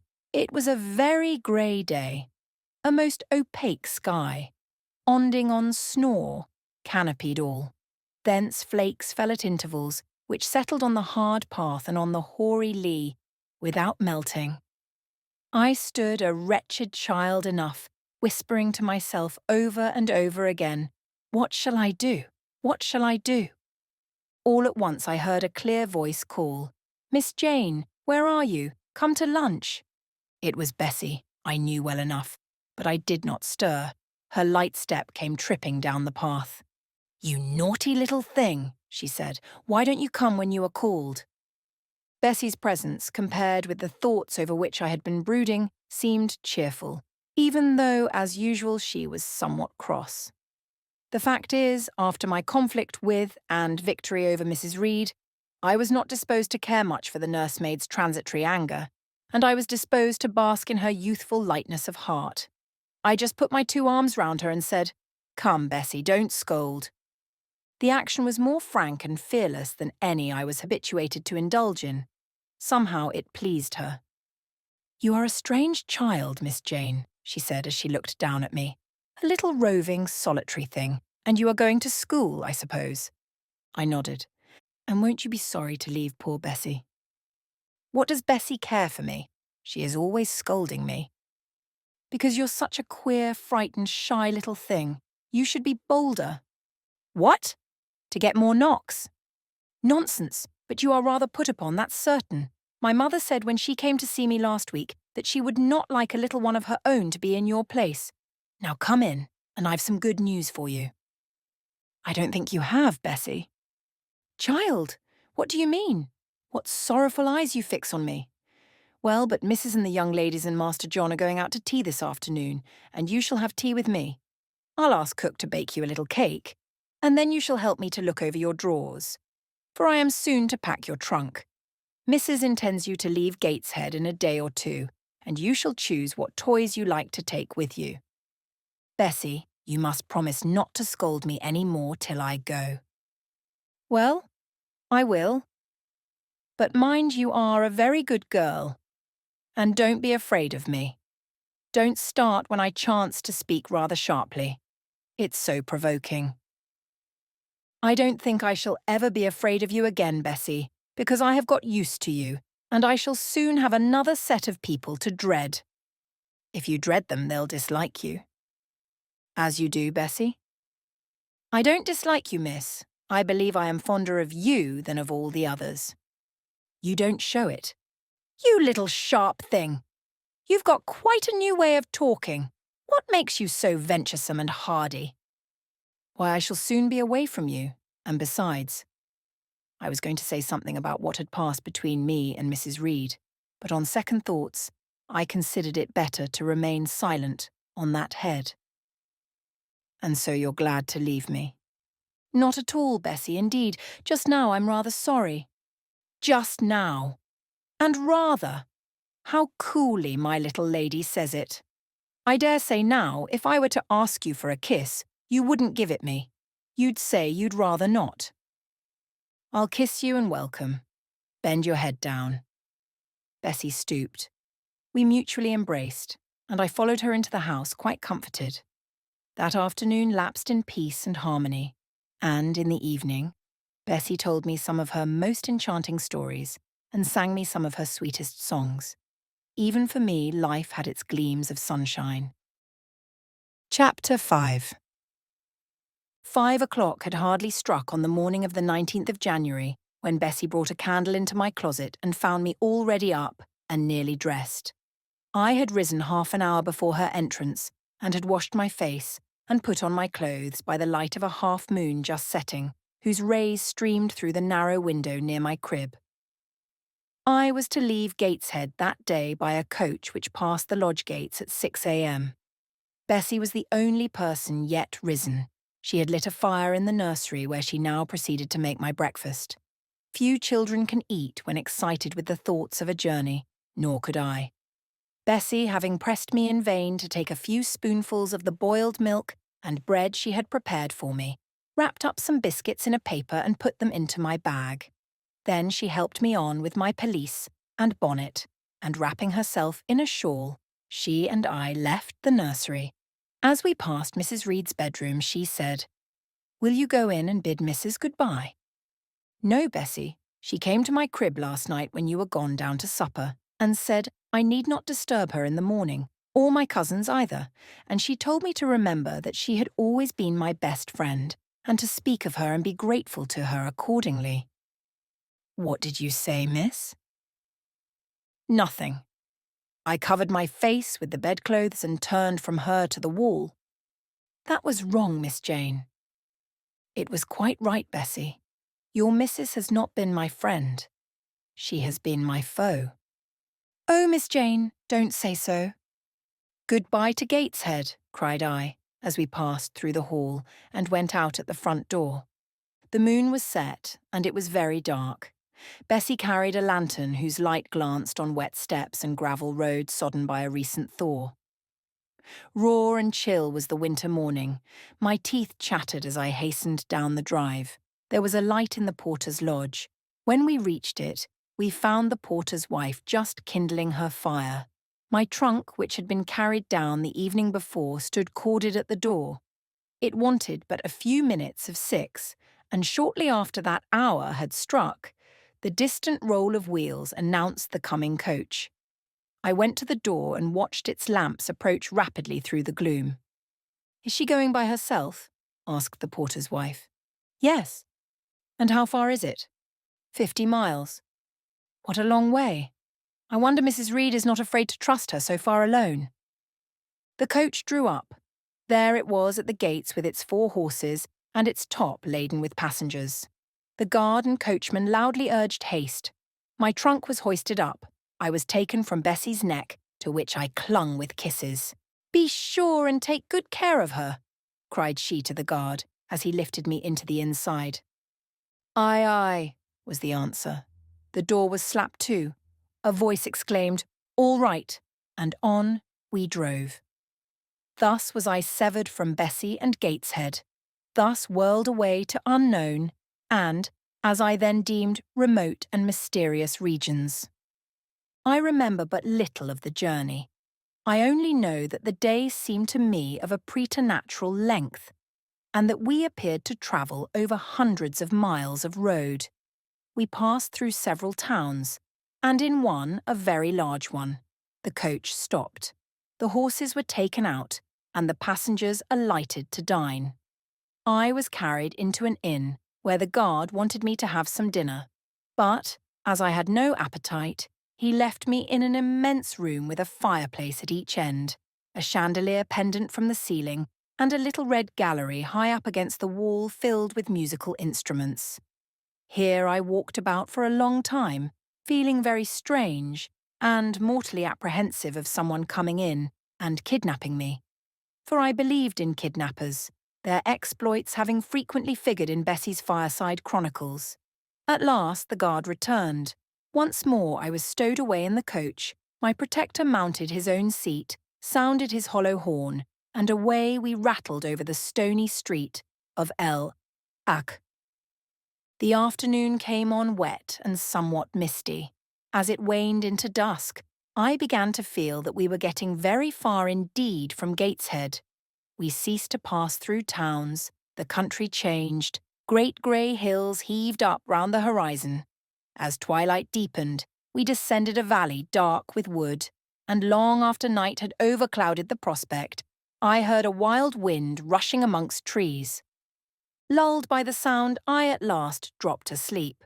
I had not long slumbered when the sudden cessation of motion awoke me. The coach door was open, and a person like a servant was standing at it. I saw her face and dress by the light of the lamps. "Is there a little girl called Jane Eyre here?" she asked. I answered yes, and was then lifted out. My trunk was handed down, and the coach instantly drove away. I was stiff with long sitting, and bewildered with the noise and motion of the coach. Gathering my faculties, I looked about me. Rain, wind, and darkness filled the air. Nevertheless, I dimly discerned a wall before me, and a door open in it. Through this door I passed with my new guide. She shut and locked it behind her. There was now visible a house or houses, for the building spread far, with many windows and lights burning in some. We went up a broad, pebbly path, splashing wet, and were admitted at a door. Then the servant led me through a passage into a room with a fire, where she left me alone. I stood and warmed my numbed fingers over the blaze. Then I looked round. There was no candle, but the uncertain light from the hearth showed, by intervals, papered walls, carpet, curtains, shining mahogany furniture. It was a parlour, not so spacious or splendid as the drawing-room at Gateshead, but comfortable enough.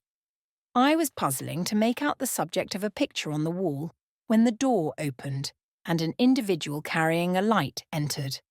Another followed close behind. The first was a tall lady with dark hair, dark eyes, and a pale and large forehead. Her figure was partly enveloped in a shawl, her countenance was grave, her bearing erect. "The child is very young to be sent alone," said she, putting her candle down on the table. She considered me attentively for a minute or two, then further added, "She had better be put to bed soon. She looks tired." "Are you tired?" she asked, placing her hand on my shoulder. "A little, ma'am." "And hungry too, no doubt. Let her have some supper before she goes to bed, Miss Miller. Is this the first time you have left your parents to come to school, my little girl?" I explained to her that I had no parents. She inquired how long they had been dead, then how old I was, what was my name, whether I could read, write, and sew a little. Then she touched my cheek gently with her forefinger and saying, she hoped I should be a good child, dismissed me along with Miss Miller. The lady I had left might be about 29. The one who went with me appeared some years younger. The first impressed me by her voice, look, and air. Miss Miller was more ordinary, ruddy in complexion, though of a careworn countenance, hurried in gait and action, like one who had always a multiplicity of tasks on hand. She looked, indeed, what I afterwards found she really was, an under-teacher. Led by her, I passed from compartment to compartment, from passage to passage, of a large and irregular building, till, emerging from the total and somewhat dreary silence pervading that portion of the house we had traversed, we came upon the hum of many voices, and presently entered a wide, long room with great deal tables, 2 at each end, on each of which burnt a pair of candles, and seated all round on benches, a congregation of girls of every age, from 9 or 10 to 20. Seen by the dim light of the dips, their number to me appeared countless, though not in reality exceeding 80. They were uniformly dressed in brown stuff frocks of quaint fashion and long Holland pinafores. It was the hour of study. They were engaged in conning over their tomorrow's task, and the hum I had heard was the combined result of their whispered repetitions. Miss Miller signed to me to sit on a bench near the door. Then, walking up to the top of the long room, she cried out, "Monitors, collect the lesson books and put them away." 4 tall girls arose from different tables, and going round, gathered the books and removed them. Miss Miller again gave the word of command. "Monitors, fetch the supper trays." The tall girls went out and returned presently, each bearing a tray, with portions of something, I knew not what, arranged thereon, and a pitcher of water and mug in the middle of each tray. The portions were handed round. Those who liked took a draught of the water, the mug being common to all. When it came to my turn, I drank, for I was thirsty, but did not touch the food, excitement and fatigue rendering me incapable of eating. I now saw, however, that it was a thin oaten cake, shared into fragments. The meal over, prayers were read by Miss Miller, and the classes filed off 2 and 2 upstairs. Overpowered by this time with weariness, I scarcely noticed what sort of a place the bedroom was, except that, like the schoolroom, I saw it was very long. Tonight I was to be Miss Miller's bedfellow. She helped me to undress. When laid down, I glanced at the long rows of beds, each of which was quickly filled with 2 occupants. In 10 minutes the single light was extinguished, and amidst silence and complete darkness, I fell asleep. The night passed rapidly. I was too tired even to dream. I only once awoke to hear the wind rave in furious gusts, and the rain fall in torrents, and to be sensible that Miss Miller had taken her place by my side. When I again unclosed my eyes, a loud bell was ringing. The girls were up and dressing. Day had not yet begun to dawn, and a rushlight or 2 burned in the room. I too rose reluctantly. It was bitter cold, and I dressed as well as I could for shivering, and washed when there was a basin at liberty, which did not occur soon, as there was but 1 basin to 6 girls, on the stands down the middle of the room. Again the bell rang. All formed in file, 2 and 2, and in that order descended the stairs and entered the cold and dimly lit schoolroom. Here prayers were read by Miss Miller. Afterwards, she called out, "Form classes!" A great tumult succeeded for some minutes, during which Miss Miller repeatedly exclaimed, "Silence!" and "Order!" When it subsided, I saw them all drawn up in 4 semicircles, before 4 chairs, placed at the 4 tables. All held books in their hands, and a great book, like a Bible, lay on each table, before the vacant seat. A pause of some seconds succeeded, filled up by the low, vague hum of numbers. Miss Miller walked from class to class, hushing this indefinite sound. A distant bell tinkled. Immediately 3 ladies entered the room, each walked to a table and took her seat. Miss Miller assumed the 4th vacant chair, which was that nearest the door, and around which the smallest of the children were assembled. To this inferior class I was called, and placed at the bottom of it. Business now began. The day's collect was repeated. Then certain texts of scripture were said, and to these succeeded a protracted reading of chapters in the Bible, which lasted an hour. By the time that exercise was terminated, day had fully dawned. The indefatigable bell now sounded for the 4th time. The classes were marshalled and marched into another room to breakfast. How glad I was to behold a prospect of getting something to eat. I was now nearly sick from inanition, having taken so little the day before. The refectory was a great, low-ceiled, gloomy room. On 2 long tables smoked basins of something hot, which, however, to my dismay, sent forth an odour far from inviting. I saw a universal manifestation of discontent when the fumes of the repast met the nostrils of those destined to swallow it. From the van of the procession, the tall girls of the 1st class rose the whispered words. "Disgusting! The porridge is burnt again." "Silence!" ejaculated a voice. Not that of Miss Miller, but one of the upper teachers, a little and dark personage, smartly dressed, but of somewhat morose aspect, who installed herself at the top of one table, while a more buxom lady presided at the other. I looked in vain for her I had first seen the night before. She was not visible. Miss Miller occupied the foot of the table where I sat, and a strange, foreign-looking, elderly lady, the French teacher, as I afterwards found, took the corresponding seat at the other board. A long grace was said, and a hymn sung. Then a servant brought in some tea for the teachers, and the meal began. Ravenous, and now very faint, I devoured a spoonful or 2 of my portion, without thinking of its taste. But the first edge of hunger blunted. I perceived I had got in hand a nauseous mess. Burnt porridge is almost as bad as rotten potatoes. Famine itself soon sickens over it. The spoons were moved slowly. I saw each girl taste her food and try to swallow it, but in most cases the effort was soon relinquished. Breakfast was over, and none had breakfasted. Thanks being returned for what we had not got, and a second hymn chanted, the refectory was evacuated for the schoolroom. I was one of the last to go out, and in passing the tables, I saw one teacher take a basin of the porridge and taste it. She looked at the others. All their countenances expressed displeasure, and one of them, the stout one, whispered, "Abominable stuff! How shameful!"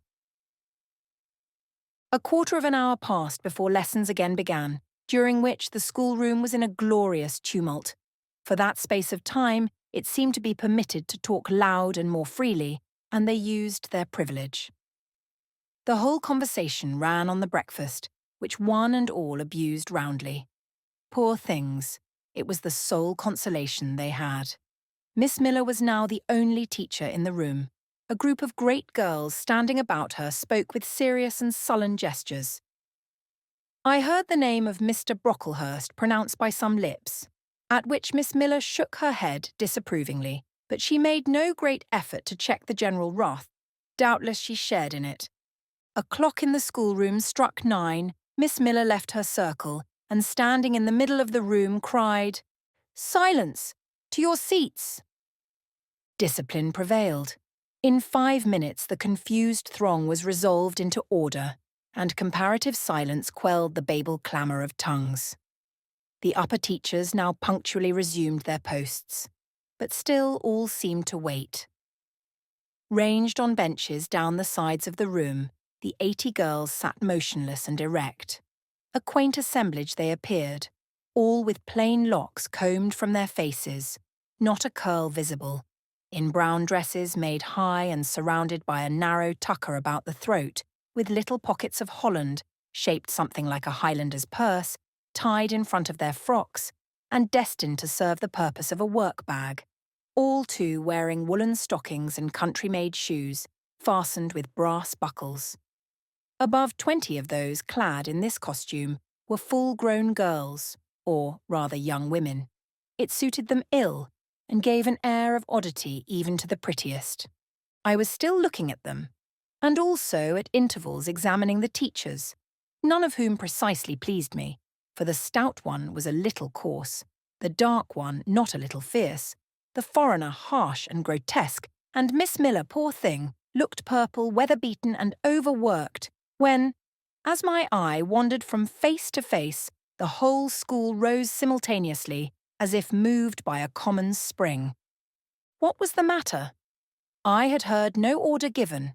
I was puzzled. Ere I had gathered my wits, the classes were again seated. But as all eyes were now turned to one point, mine followed the general direction, and encountered the personage who had received me last night. She stood at the bottom of the long room, on the hearth, for there was a fire at each end. She surveyed the 2 rows of girls silently and gravely. Miss Miller, approaching, seemed to ask her a question, and having received her answer, went back to her place and said aloud, "Monitor of the first class, fetch the globes." While the direction was being executed, the lady consulted moved slowly up the room. I suppose I have a considerable organ of veneration, for I retain yet the sense of admiring awe with which my eyes traced her steps. Seen now in broad daylight, she looked tall, fair, and shapely. Brown eyes with a benignant light in their irids, and a fine penciling of long lashes round, relieved the whiteness of her large front. On each of her temples her hair, of a very dark brown, was clustered in round curls, according to the fashion of those times, when neither smooth bands nor long ringlets were in vogue. Her dress, also in the mode of the day, was of purple cloth, relieved by a sort of Spanish trimming of black velvet. A gold watch, watches were not so common then as now, shone at her girdle. Let the reader add, to complete the picture, refined features, a complexion, if pale, clear, and a stately air and carriage, and he will have, at least, as clearly as words can give it, a correct idea of the exterior of Miss Temple, Maria Temple, as I afterwards saw the name written in a prayer book entrusted to me to carry to church. The superintendent of Lowood, for such was this lady, having taken her seat before a pair of globes placed on one of the tables, summoned the first class round her, and commenced giving a lesson on geography. The lower classes were called by the teachers. Repetitions in history, grammar, etc. went on for an hour. Writing and arithmetic succeeded, and music lessons were given by Miss Temple to some of the elder girls. The duration of each lesson was measured by the clock, which at last struck 12. The superintendent rose. "I have a word to address to the pupils," said she. The tumult of cessation from lessons was already breaking forth, but it sank at her voice. She went on. "You had this morning a breakfast which you could not eat. You must be hungry. I have ordered that a lunch of bread and cheese shall be served to all." The teachers looked at her with a sort of surprise. "It is to be done on my responsibility," she added in an explanatory tone to them, and immediately afterwards left the room. The bread and cheese was presently brought in and distributed, to the high delight and refreshment of the whole school. The order was now given, to the garden. Each put on a coarse straw bonnet, with strings of coloured calico and a cloak of grey frieze. I was similarly equipped, and, following the stream, I made my way into the open air. The garden was a wide enclosure, surrounded with walls so high as to exclude every glimpse of prospect. A covered veranda ran down one side, and broad walks bordered a middle space divided into scores of little beds. These beds were assigned as gardens for the pupils to cultivate, and each bed had an owner. When full of flowers they would doubtless look pretty, but now, at the latter end of January, all was wintry blight and brown decay. I shuddered as I stood and looked round me. It was an inclement day for outdoor exercise, not positively rainy, but darkened by a drizzling yellow fog. All underfoot was still soaking wet with the floods of yesterday. The stronger among the girls ran about and engaged in active games, but sundry pale and thin ones herded together for shelter and warmth in the veranda. And amongst these, as the dense mist penetrated to their shivering frames, I heard frequently the sound of a hollow cough. As yet, I had spoken to no one, nor did anybody seem to take notice of me. I stood lonely enough, but to that feeling of isolation I was accustomed. It did not oppress me much. I leant against a pillar of the veranda, drew my grey mantle close about me, and, trying to forget the cold which nipped me without, and the unsatisfied hunger which gnawed me within, delivered myself up to the employment of watching and thinking. My reflections were too undefined and fragmentary to merit record. I hardly yet knew where I was. Gateshead and my past life seemed floated away to an immeasurable distance. The present was vague and strange, and of the future I could form no conjecture. I looked round the convent-like garden, and then up at the house, a large building, half of which seemed grey and old, the other half quite new. The new part, containing the schoolroom and dormitory, was lit by mullioned and latticed windows which gave it a church-like aspect. A stone tablet over the door bore this inscription: Lowood Institution. This portion was rebuilt A.D. by Naomi Brocklehurst of Brocklehurst Hall in this county. Let your light so shine before men that they may see your good works and glorify your Father which is in heaven. St. Matt, Vigie, Erd 16. I read these words over and over again. I felt that an explanation belonged to them, and was unable fully to penetrate their import. I was still pondering the signification of institution, and endeavouring to make out a connection between the first words and the verse of Scripture, when the sound of a cough close behind me made me turn my head. I saw a girl sitting on a stone bench near. She was bent over a book, on the perusal of which she seemed intent. From where I stood, I could see the title. It was Rasselas, a name that struck me as strange and consequently attractive. In turning a leaf, she happened to look up, and I said to her directly, "Is your book interesting?" I had already formed the intention of asking her to lend it to me some day. "I like it," she answered, after a pause of a second or two, during which she examined me. "What is it about?" I continued. I hardly know where I found the hardihood thus to open a conversation with a stranger. The step was contrary to my nature and habits. But I think her occupation touched a chord of sympathy somewhere, for I too liked reading, though of a frivolous and childish kind. I could not digest or comprehend the serious or substantial. "You may look at it," replied the girl, offering me the book. I did so. A brief examination convinced me that the contents were less taking than the title. Rasselas looked dull to my trifling taste. I saw nothing about fairies, nothing about genii. No bright variety seemed spread over the closely printed pages. I returned it to her. She received it quietly, and without saying anything, she was about to relapse into her former studious mood. Again I ventured to disturb her. "Can you tell me what the writing on that stone over the door means? What is Lowood Institution?" "This house where you are come to live." "And why do they call it institution? Is it in any way different from other schools?" "It is partly a charity school. You and I and all the rest of us are charity children. I suppose you are an orphan. Are not either your father or your mother dead?" "Both died before I can remember." "Well, all the girls here have lost either one or both parents, and this is called an institution for educating orphans." "Do we pay no money? Do they keep us for nothing?" "We pay, or our friends pay, £15 a year for each." "Then why do they call us charity children?" "Because £15 is not enough for board and teaching, and the deficiency is supplied by subscription." "Who subscribes?" "Different benevolent-minded ladies and gentlemen in this neighbourhood and in London." "Who was Naomi Brocklehurst?" "The lady who built the new part of this house as that tablet records, and whose son overlooks and directs everything here." "Why?" "Because he is treasurer and manager of the establishment." Then this house does not belong to that tall lady who wears a watch and who said we were to have some bread and cheese. To Miss Temple? Oh no, I wish it did. She has to answer to Mr. Brocklehurst for all she does. Mr. Brocklehurst buys all our food and all our clothes. Does he live here? No. 2 miles off, at a large hall. Is he a good man? He is a clergyman, and is said to do a great deal of good.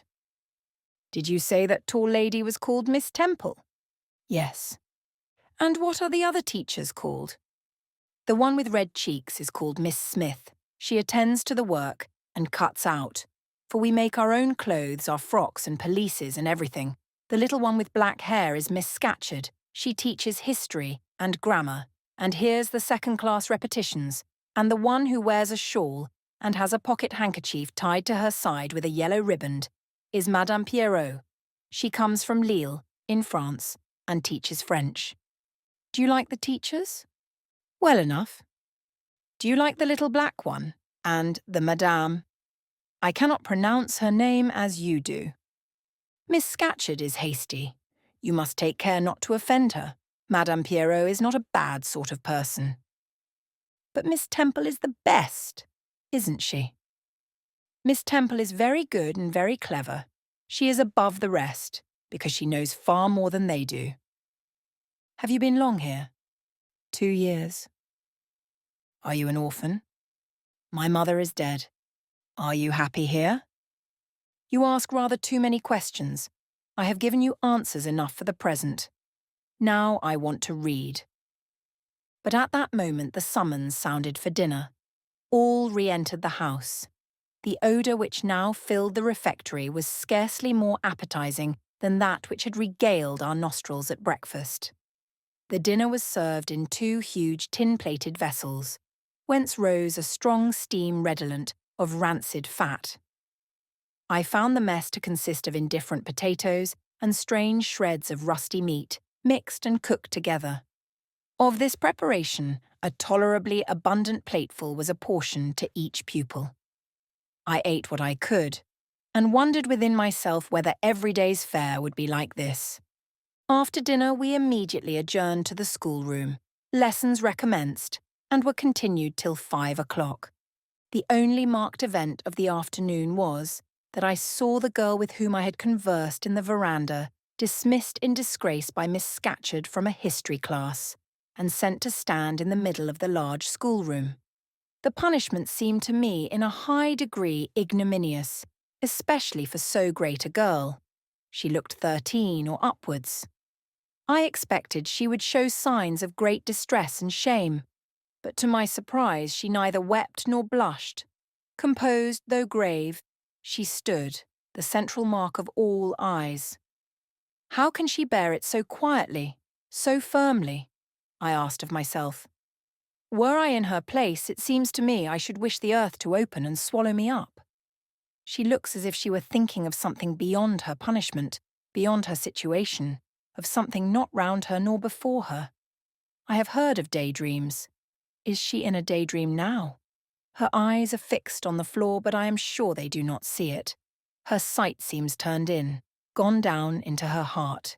She is looking at what she can remember, I believe, not at what is really present. I wonder what sort of a girl she is, whether good or naughty. Soon after 5 p.m, we had another meal, consisting of a small mug of coffee and half a slice of brown bread.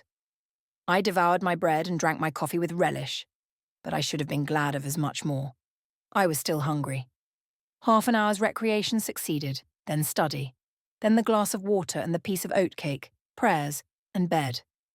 Such was my first day at Lowood. Chapter 6. The next day commenced as before, getting up and dressing by rushlight, but this morning we were obliged to dispense with the ceremony of washing.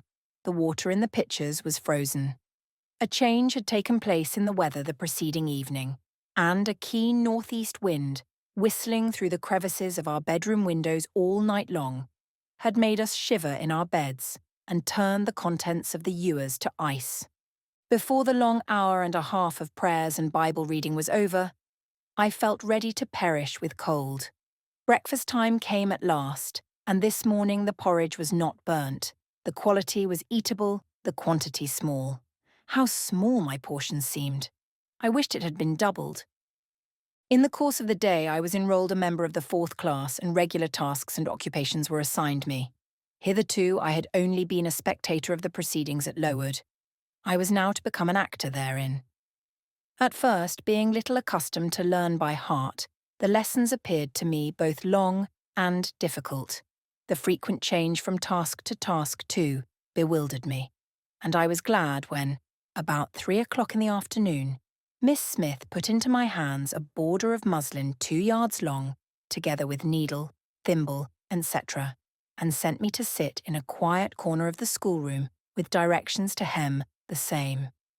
At that hour, most of the others were sewing likewise, but one class still stood round Miss Scatcherd's chair reading, and, as all was quiet, the subject of their lessons could be heard, together with the manner in which each girl acquitted herself, and the animadversions or commendations of Miss Scatcherd on the performance. It was English history.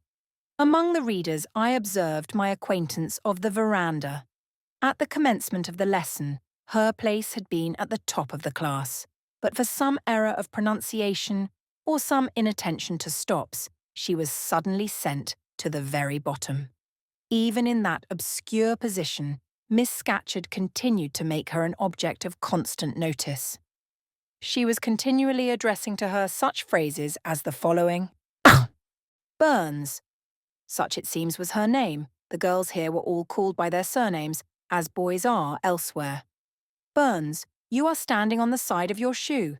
Turn your toes out immediately. Burns, you poke your chin most unpleasantly. Draw it in. Burns, I insist on your holding your head up. I will not have you before me in that attitude, etc., etc. A chapter having been read through twice, the books were closed and the girls examined. The lesson had comprised part of the reign of Charles III, and there were sundry questions about tonnage and poundage and ship money, which most of them appeared unable to answer. Still, every little difficulty was solved instantly when it reached Burns. Her memory seemed to have retained the substance of the whole lesson, and she was ready with answers on every point. I kept expecting that Miss Scatcherd would praise her attention, but instead of that she suddenly cried out, "You dirty, disagreeable girl! You have never cleaned your nails this morning!" Burns made no answer. I wondered at her silence.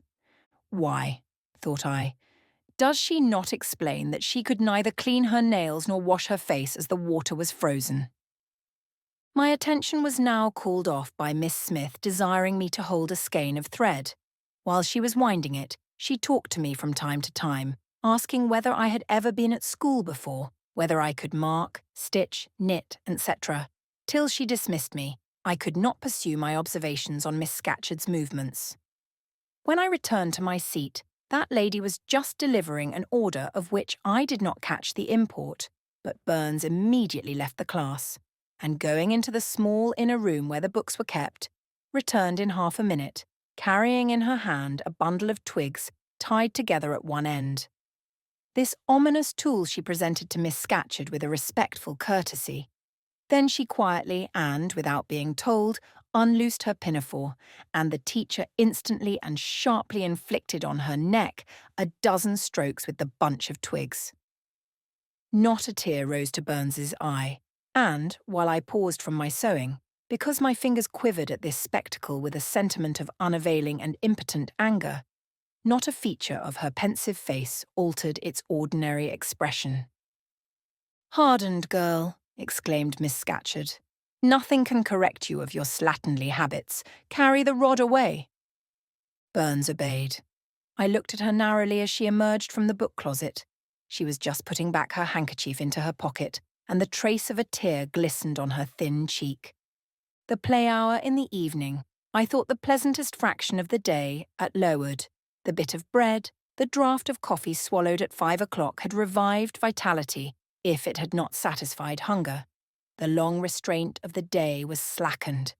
The schoolroom felt warmer than in the morning, its fires being allowed to burn a little more brightly, to supply, in some measure, the place of candles, not yet introduced. The ruddy gloaming, the licensed uproar, the confusion of many voices gave one a welcome sense of liberty. On the evening of the day on which I had seen Miss Scatcherd flog her pupil, Burns, I wandered as usual among the forms and tables and laughing groups without a companion, yet not feeling lonely. When I passed the windows, I now and then lifted a blind and looked out. It snowed fast. A drift was already forming against the lower panes. Putting my ear close to the window, I could distinguish from the gleeful tumult within the disconsolate moan of the wind outside. Probably, if I had lately left a good home and kind parents, this would have been the hour when I should most keenly have regretted the separation. That wind would then have saddened my heart. This obscure chaos would have disturbed my peace.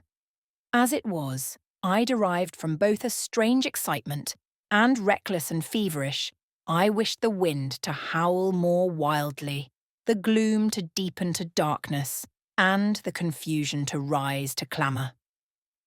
Jumping over forms and creeping under tables, I made my way to one of the fireplaces. There, kneeling by the high wire fender, I found Burns, absorbed, silent, abstracted from all round her by the companionship of a book which she read by the dim glare of the embers. "Is it still Rasselas?" I asked, coming behind her. "Yes," she said, "and I have just finished it." And in 5 minutes more she shut it up. I was glad of this. Now, thought I can perhaps get her to talk. I sat down by her on the floor. "What is your name besides Burns?" "Helen." "Do you come a long way from here?" "I come from a place farther north, quite on the borders of Scotland." "Will you ever go back?" "I hope so. But nobody can be sure of the future." "You must wish to leave Lowood." "No, why should I? I was sent to Lowood to get an education, and it would be of no use going away until I have attained that object." "But that teacher, Miss Scatcherd, is so cruel to you." "Cruel? Not at all. She is severe. She dislikes my faults." "And if I were in your place, I should dislike her. I should resist her. If she struck me with that rod, I should get it from her hand. I should break it under her nose." "Probably you would do nothing of the sort. But if you did, Mr. Brocklehurst would expel you from the school. That would be a great grief to your relations. It is far better to endure patiently a smart, which nobody feels but yourself, than to commit a hasty action whose evil consequences will extend to all connected with you. And besides, the Bible bids us return good for evil. But then, it seems disgraceful to be flogged, and to be sent to stand in the middle of a room full of people. And you are such a great girl. I am far younger than you, and I could not bear it. Yet it would be your duty to bear it, if you could not avoid it. It is weak and silly to say you cannot bear what it is your fate to be required to bear." I heard her with wonder. I could not comprehend this doctrine of endurance, and still less could I understand or sympathise with the forbearance she expressed for her chastiser. Still, I felt that Helen Burns considered things by a light invisible to my eyes. I suspected she might be right and I wrong, but I would not ponder the matter deeply. Like Felix, I put it off to a more convenient season. "You say you have faults, Helen. What are they? To me you seem very good." "Then learn from me not to judge by appearances. I am, as Miss Scatcherd said, slatternly. I seldom put and never keep things in order. I am careless.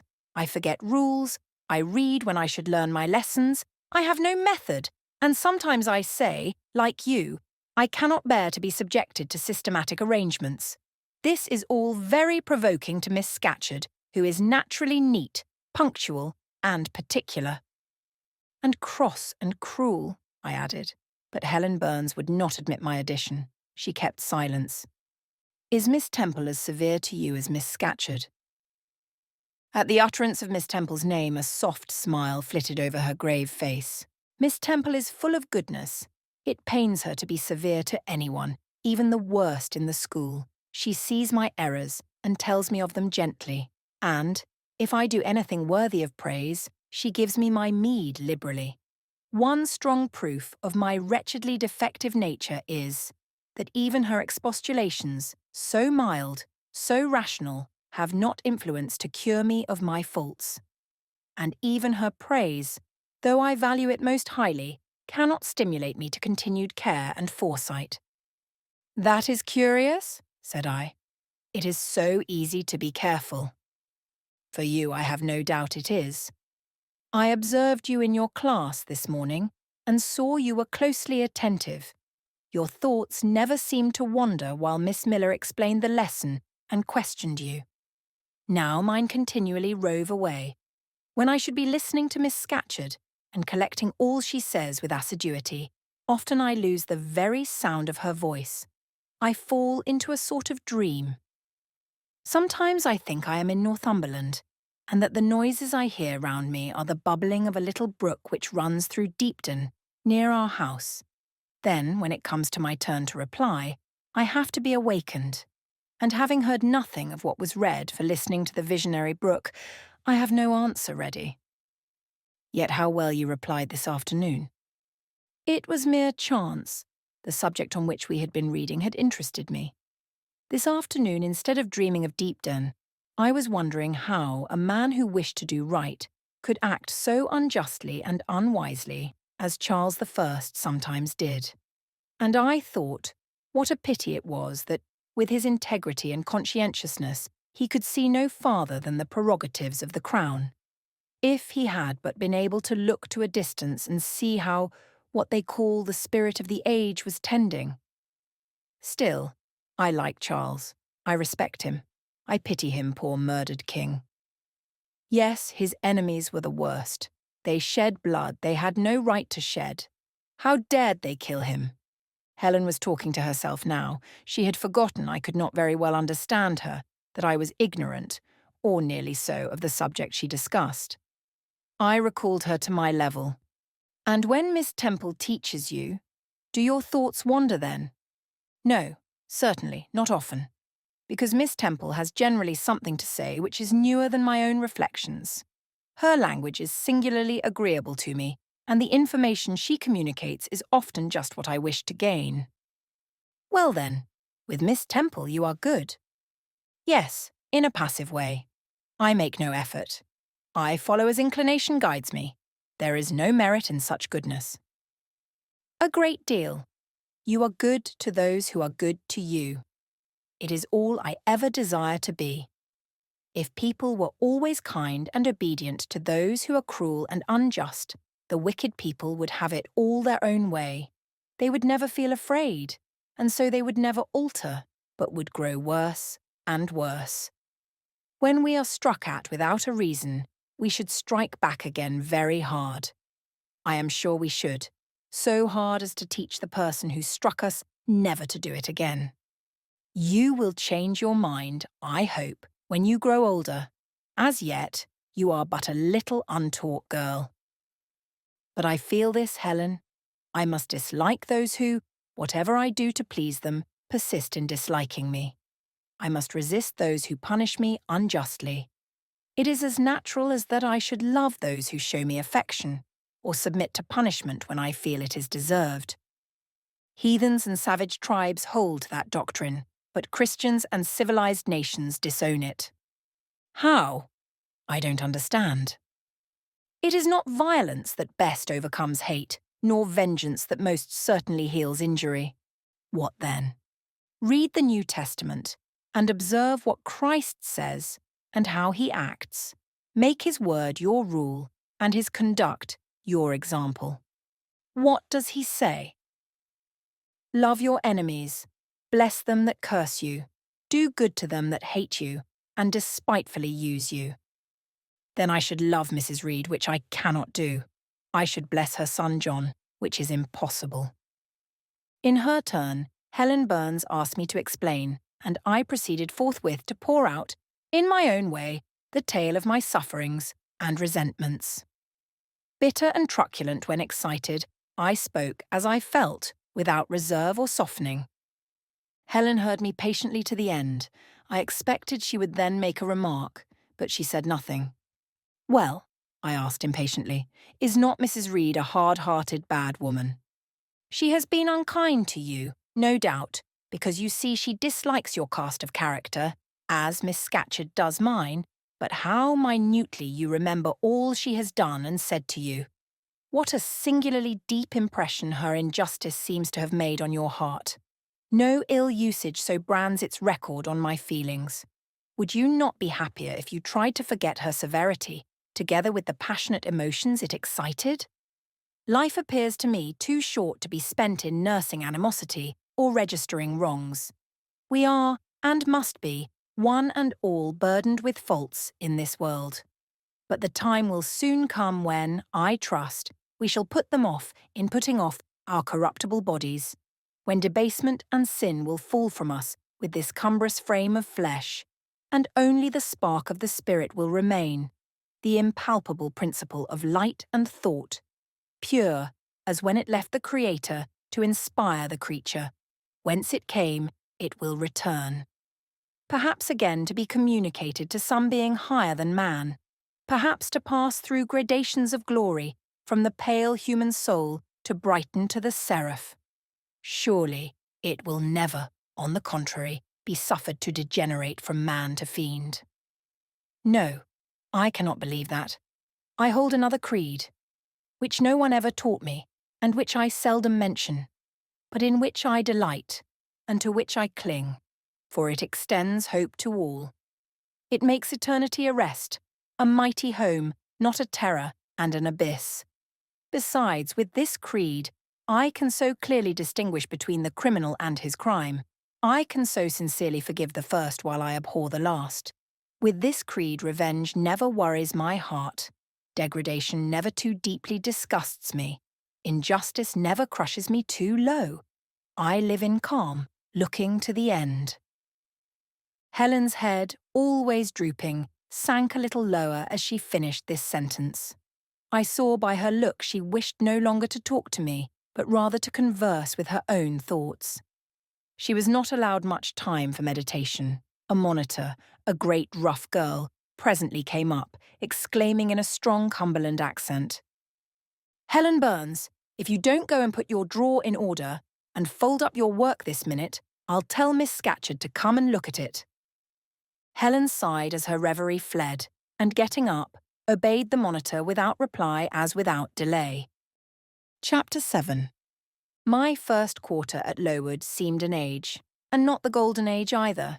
It comprised an irksome struggle with difficulties in habituating myself to new rules and unwanted tasks. The fear of failure in these points harassed me worse than the physical hardships of my lot, though these were no trifles. During January, February, and part of March, the deep snows and, after their melting, the almost impassable roads prevented our stirring beyond the garden walls, except to go to church. But within these limits we had to pass an hour every day in the open air. Our clothing was insufficient to protect us from the severe cold. We had no boots, the snow got into our shoes and melted there. Our ungloved hands became numbed and covered with chilblains, as were our feet. I remember well the distracting irritation I endured from this cause every evening when my feet inflamed, and the torture of thrusting the swelled, raw and stiff toes into my shoes in the morning. Then the scanty supply of food was distressing. With the keen appetites of growing children, we had scarcely sufficient to keep alive a delicate invalid. From this deficiency of nourishment resulted an abuse, which pressed hardly on the younger pupils. Whenever the famished great girls had an opportunity, they would coax or menace the little ones out of their portion. Many a time I have shared between two claimants the precious morsel of brown bread distributed at tea-time, and after relinquishing to a third half the contents of my mug of coffee, I have swallowed the remainder with an accompaniment of secret tears, forced from me by the exigency of hunger. Sundays were dreary days in that wintry season. We had to walk 2 miles to Brocklebridge Church, where our patron officiated. We set out cold, we arrived at church colder. During the morning service we became almost paralysed. It was too far to return to dinner, and an allowance of cold meat and bread, in the same penurious proportion observed in our ordinary meals, was served round between the services.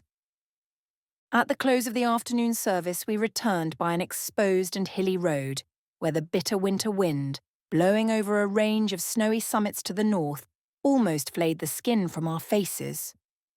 I can remember Miss Temple walking lightly and rapidly along our drooping line, her plaid cloak, which the frosty wind fluttered, gathered close about her, and encouraging us, by precept and example, to keep up our spirits and march forward, as she said, like stalwart soldiers.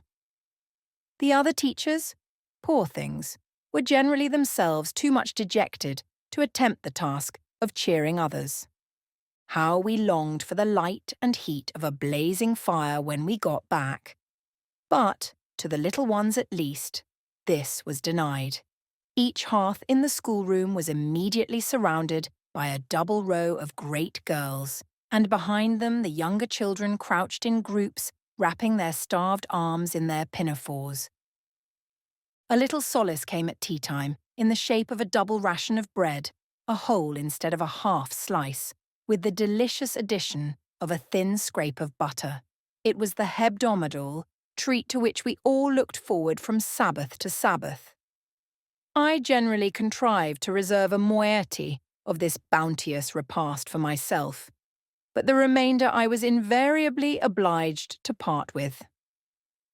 The Sunday evening was spent in repeating by heart the Church Catechism and the 5th, 6th and 7th chapters of St. Matthew, and in listening to a long sermon read by Miss Miller, whose irrepressible yawns attested her weariness. A frequent interlude of these performances was the enactment of the part of Eutychus by some half-dozen of little girls who, overpowered with sleep, would fall down, if not out of the third loft, yet off the fourth form, and be taken up half dead.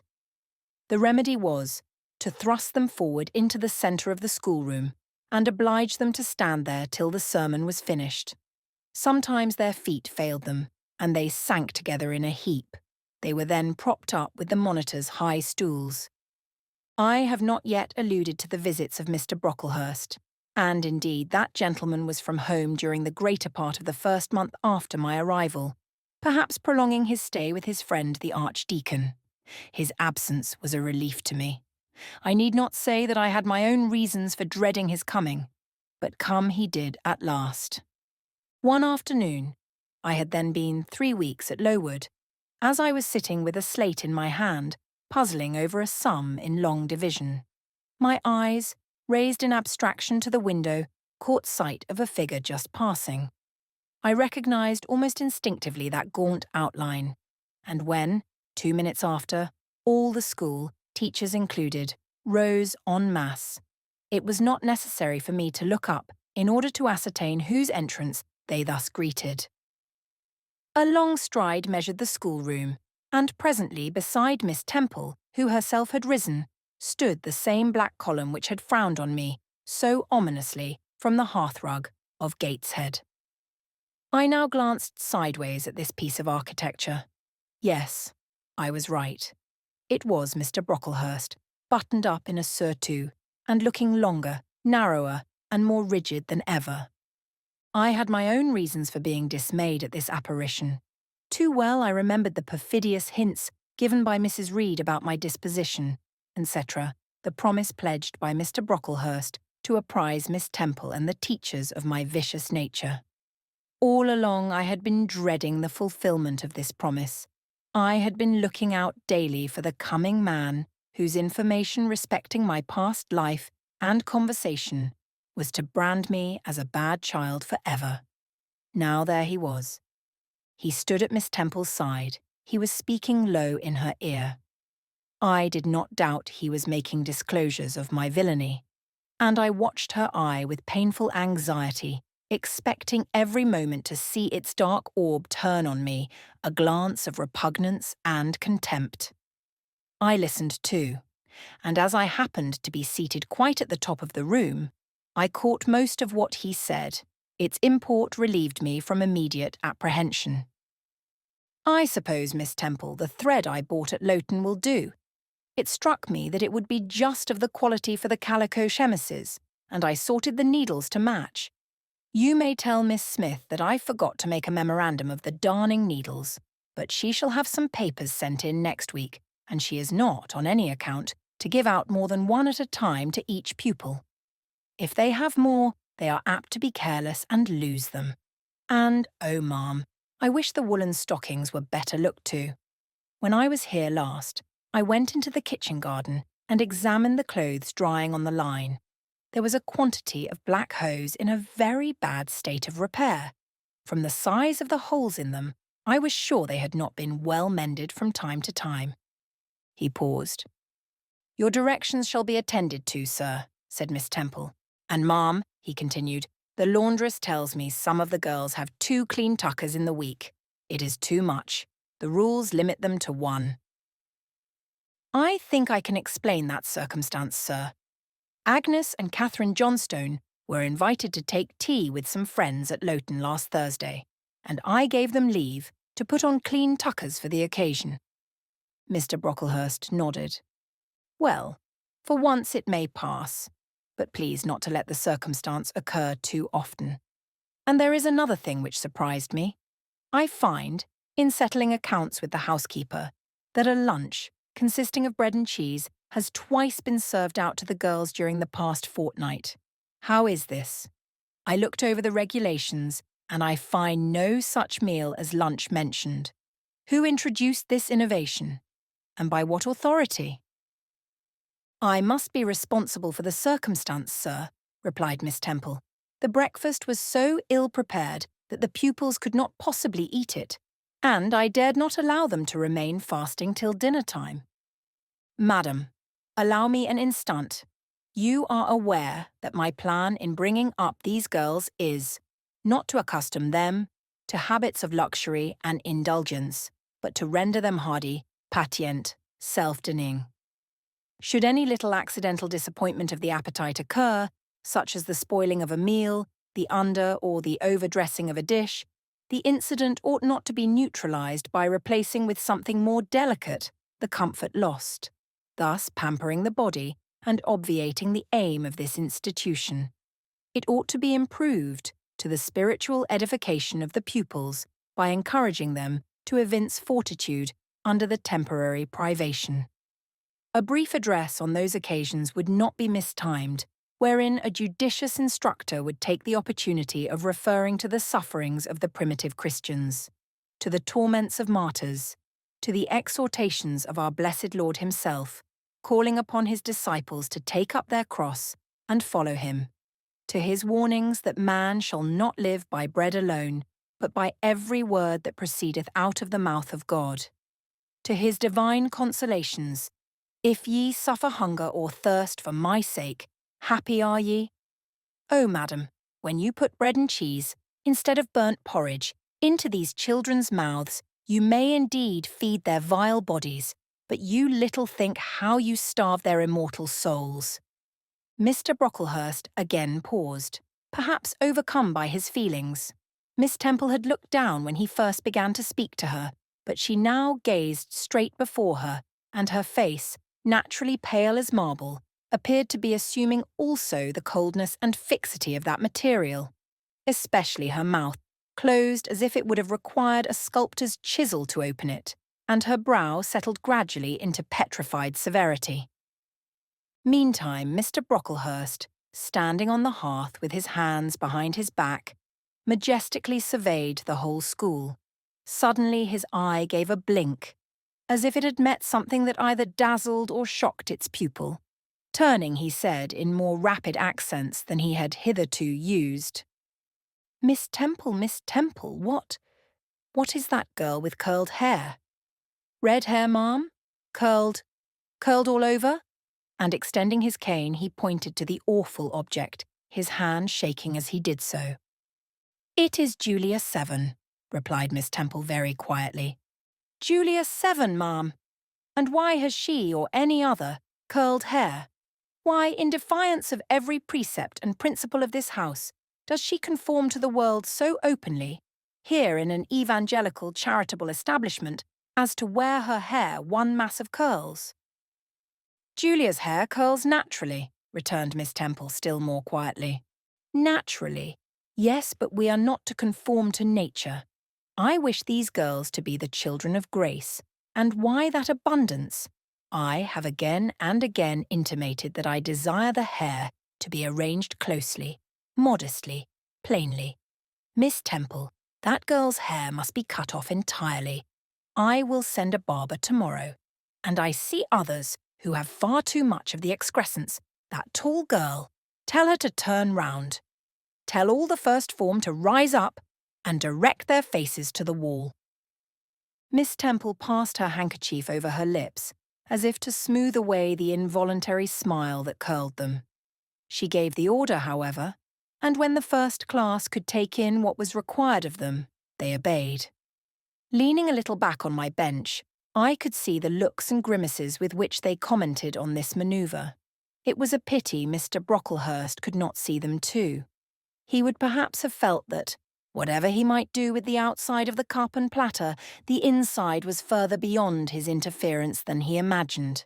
He scrutinised the reverse of these living medals some 5 minutes, then pronounced sentence.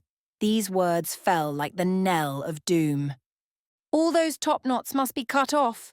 Miss Temple seemed to remonstrate.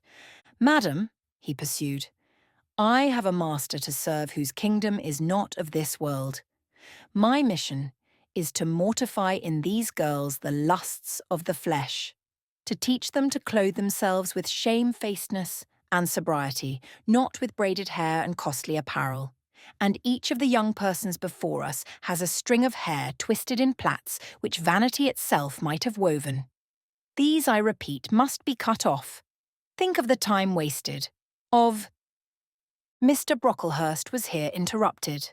3 other visitors, ladies, now entered the room.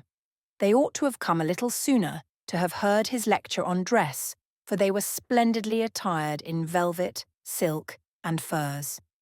The 2 younger of the trio, fine girls of 16 and 17, had grey beaver hats, then in fashion, shaded with ostrich plumes, and from under the brim of this graceful headdress fell a profusion of light tresses, elaborately curled. The elder lady was enveloped in a costly velvet shawl, trimmed with ermine, and she wore a false front of French curls.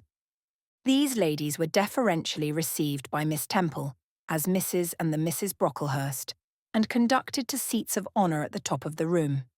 It seems they had come in the carriage with their reverend relative, and had been conducting a rummaging scrutiny of the room upstairs, while he transacted business with the housekeeper, questioned the laundress, and lectured the superintendent. They now proceeded to address divers remarks and reproofs to Miss Smith, who was charged with the care of the linen and the inspection of the dormitories. But I had no time to listen to what they said. Other matters called off and enchanted my attention. Hitherto, while gathering up the discourse of Mr. Brocklehurst and Miss Temple, I had not at the same time neglected precautions to secure my personal safety, which I thought would be effected if I could only elude observation. To this end, I had sat well back on the form, and, while seeming to be busy with my sum, had held my slate in such a manner as to conceal my face. I might have escaped notice, had not my treacherous slate somehow happened to slip from my hand, and falling with an obtrusive crash, directly drawn every eye upon me. I knew it was all over now, and, as I stooped to pick up the 2 fragments of slate, I rallied my forces for the worst. It came. "A careless girl," said Mr. Brocklehurst, and immediately after, "It is the new pupil, I perceive." And before I could draw breath, "I must not forget, I have a word to say respecting her." Then aloud, how loud it seemed to me, "Let the child who broke her slate come forward." Of my own accord I could not have stirred. I was paralysed. But the 2 great girls who sat on each side of me set me on my legs and pushed me towards the dread judge, and then Miss Temple gently assisted me to his very feet, and I caught her whispered counsel. "Don't be afraid, Jane. I saw it was an accident. You shall not be punished." The kind whisper went to my heart like a dagger. Another minute, and she will despise me for a hypocrite, thought I, and an impulse of fury against Reed, Brocklehurst, and co. bounded in my pulses at the conviction. I was no Helen Burns. "Fetch that stool," said Mr. Brocklehurst, pointing to a very high one from which a monitor had just risen. It was brought. "Place the child upon it." And I was placed there, by whom I don't know. I was in no condition to note particulars. I was only aware that they had hoisted me up to the height of Mr. Brocklehurst's nose, that he was within a yard of me, and that a spread of shot orange and purple silk pelisses and a cloud of silvery plumage extended and waved below me. Mr. Brocklehurst hemmed. "Ladies," said he, turning to his family, "Miss Temple, teachers, and children, you all see this girl." Of course they did, for I felt their eyes directed like burning glasses against my scorched skin. "You see she is yet young. You observe she possesses the ordinary form of childhood. God has graciously given her the shape that he has given to all of us. No signal deformity points her out as a marked character. Who would think that the evil one had already found a servant and agent in her? Yet such, I grieve to say, is the case." A pause, in which I began to steady the palsy of my nerves and to feel that the Rubicon was passed, and that the trial no longer to be shirked must be firmly sustained. "My dear children," pursued the black marble clergyman with pathos, "this is a sad, a melancholy occasion, for it becomes my duty to warn you that this girl, who might be one of God's own lambs, is a little castaway, not a member of the true flock, but evidently an interloper and an alien. You must be on your guard against her. You must shun her example, if necessary avoid her company, exclude her from your sports, and shut her out from your converse. Teachers, you must watch her. Keep your eyes on her movements, weigh well her words, scrutinize her actions, punish her body to save her soul. If indeed such salvation be possible, for, my tongue falters while I tell it, this girl, this child, the native of a Christian land, worse than many a little heathen who says its prayers to Brahma and kneels before Juggernaut, this girl is a liar. Now came a pause of 10 minutes, during which I, by this time in perfect possession of my wits, observed all the female Brocklehursts produce their pocket handkerchiefs and apply them to their optics, while the elderly lady swayed herself to and fro, and the two younger ones whispered, "How shocking!" Mr. Brocklehurst resumed. "This I learned from her benefactress, from the pious and charitable lady who adopted her in her orphan state, reared her as her own daughter, and whose kindness, whose generosity the unhappy girl repaid by an ingratitude so bad, so dreadful, that at last her excellent patroness was obliged to separate her from her own young ones, fearful lest her vicious example should contaminate their purity. She has sent her here to be healed, even as the Jews of old sent their diseased to the troubled pool of Bethesda. And teachers, superintendent, I beg of you not to allow the waters to stagnate round her." With this sublime conclusion, Mr. Brocklehurst adjusted the top button of his surtout, muttered something to his family, who rose, bowed to Miss Temple, and then all the great people sailed in state from the room. Turning at the door, my judge said, "Let her stand half an hour longer on that stool, and let no one speak to her during the remainder of the day." There was I then, mounted aloft. I who had said I could not bear the shame of standing on my natural feet in the middle of the room, was now exposed to general view on a pedestal of infamy. What my sensations were no language can describe, but just as they all rose, stifling my breath and constricting my throat, a girl came up and passed me. In passing, she lifted her eyes. What a strange light inspired them! What an extraordinary sensation that ray sent through me! How the new feeling bore me up! It was as if a martyr, a hero, had passed a slave or victim and imparted strength in the transit. I mastered the rising hysteria, lifted up my head, and took a firm stand on the stool.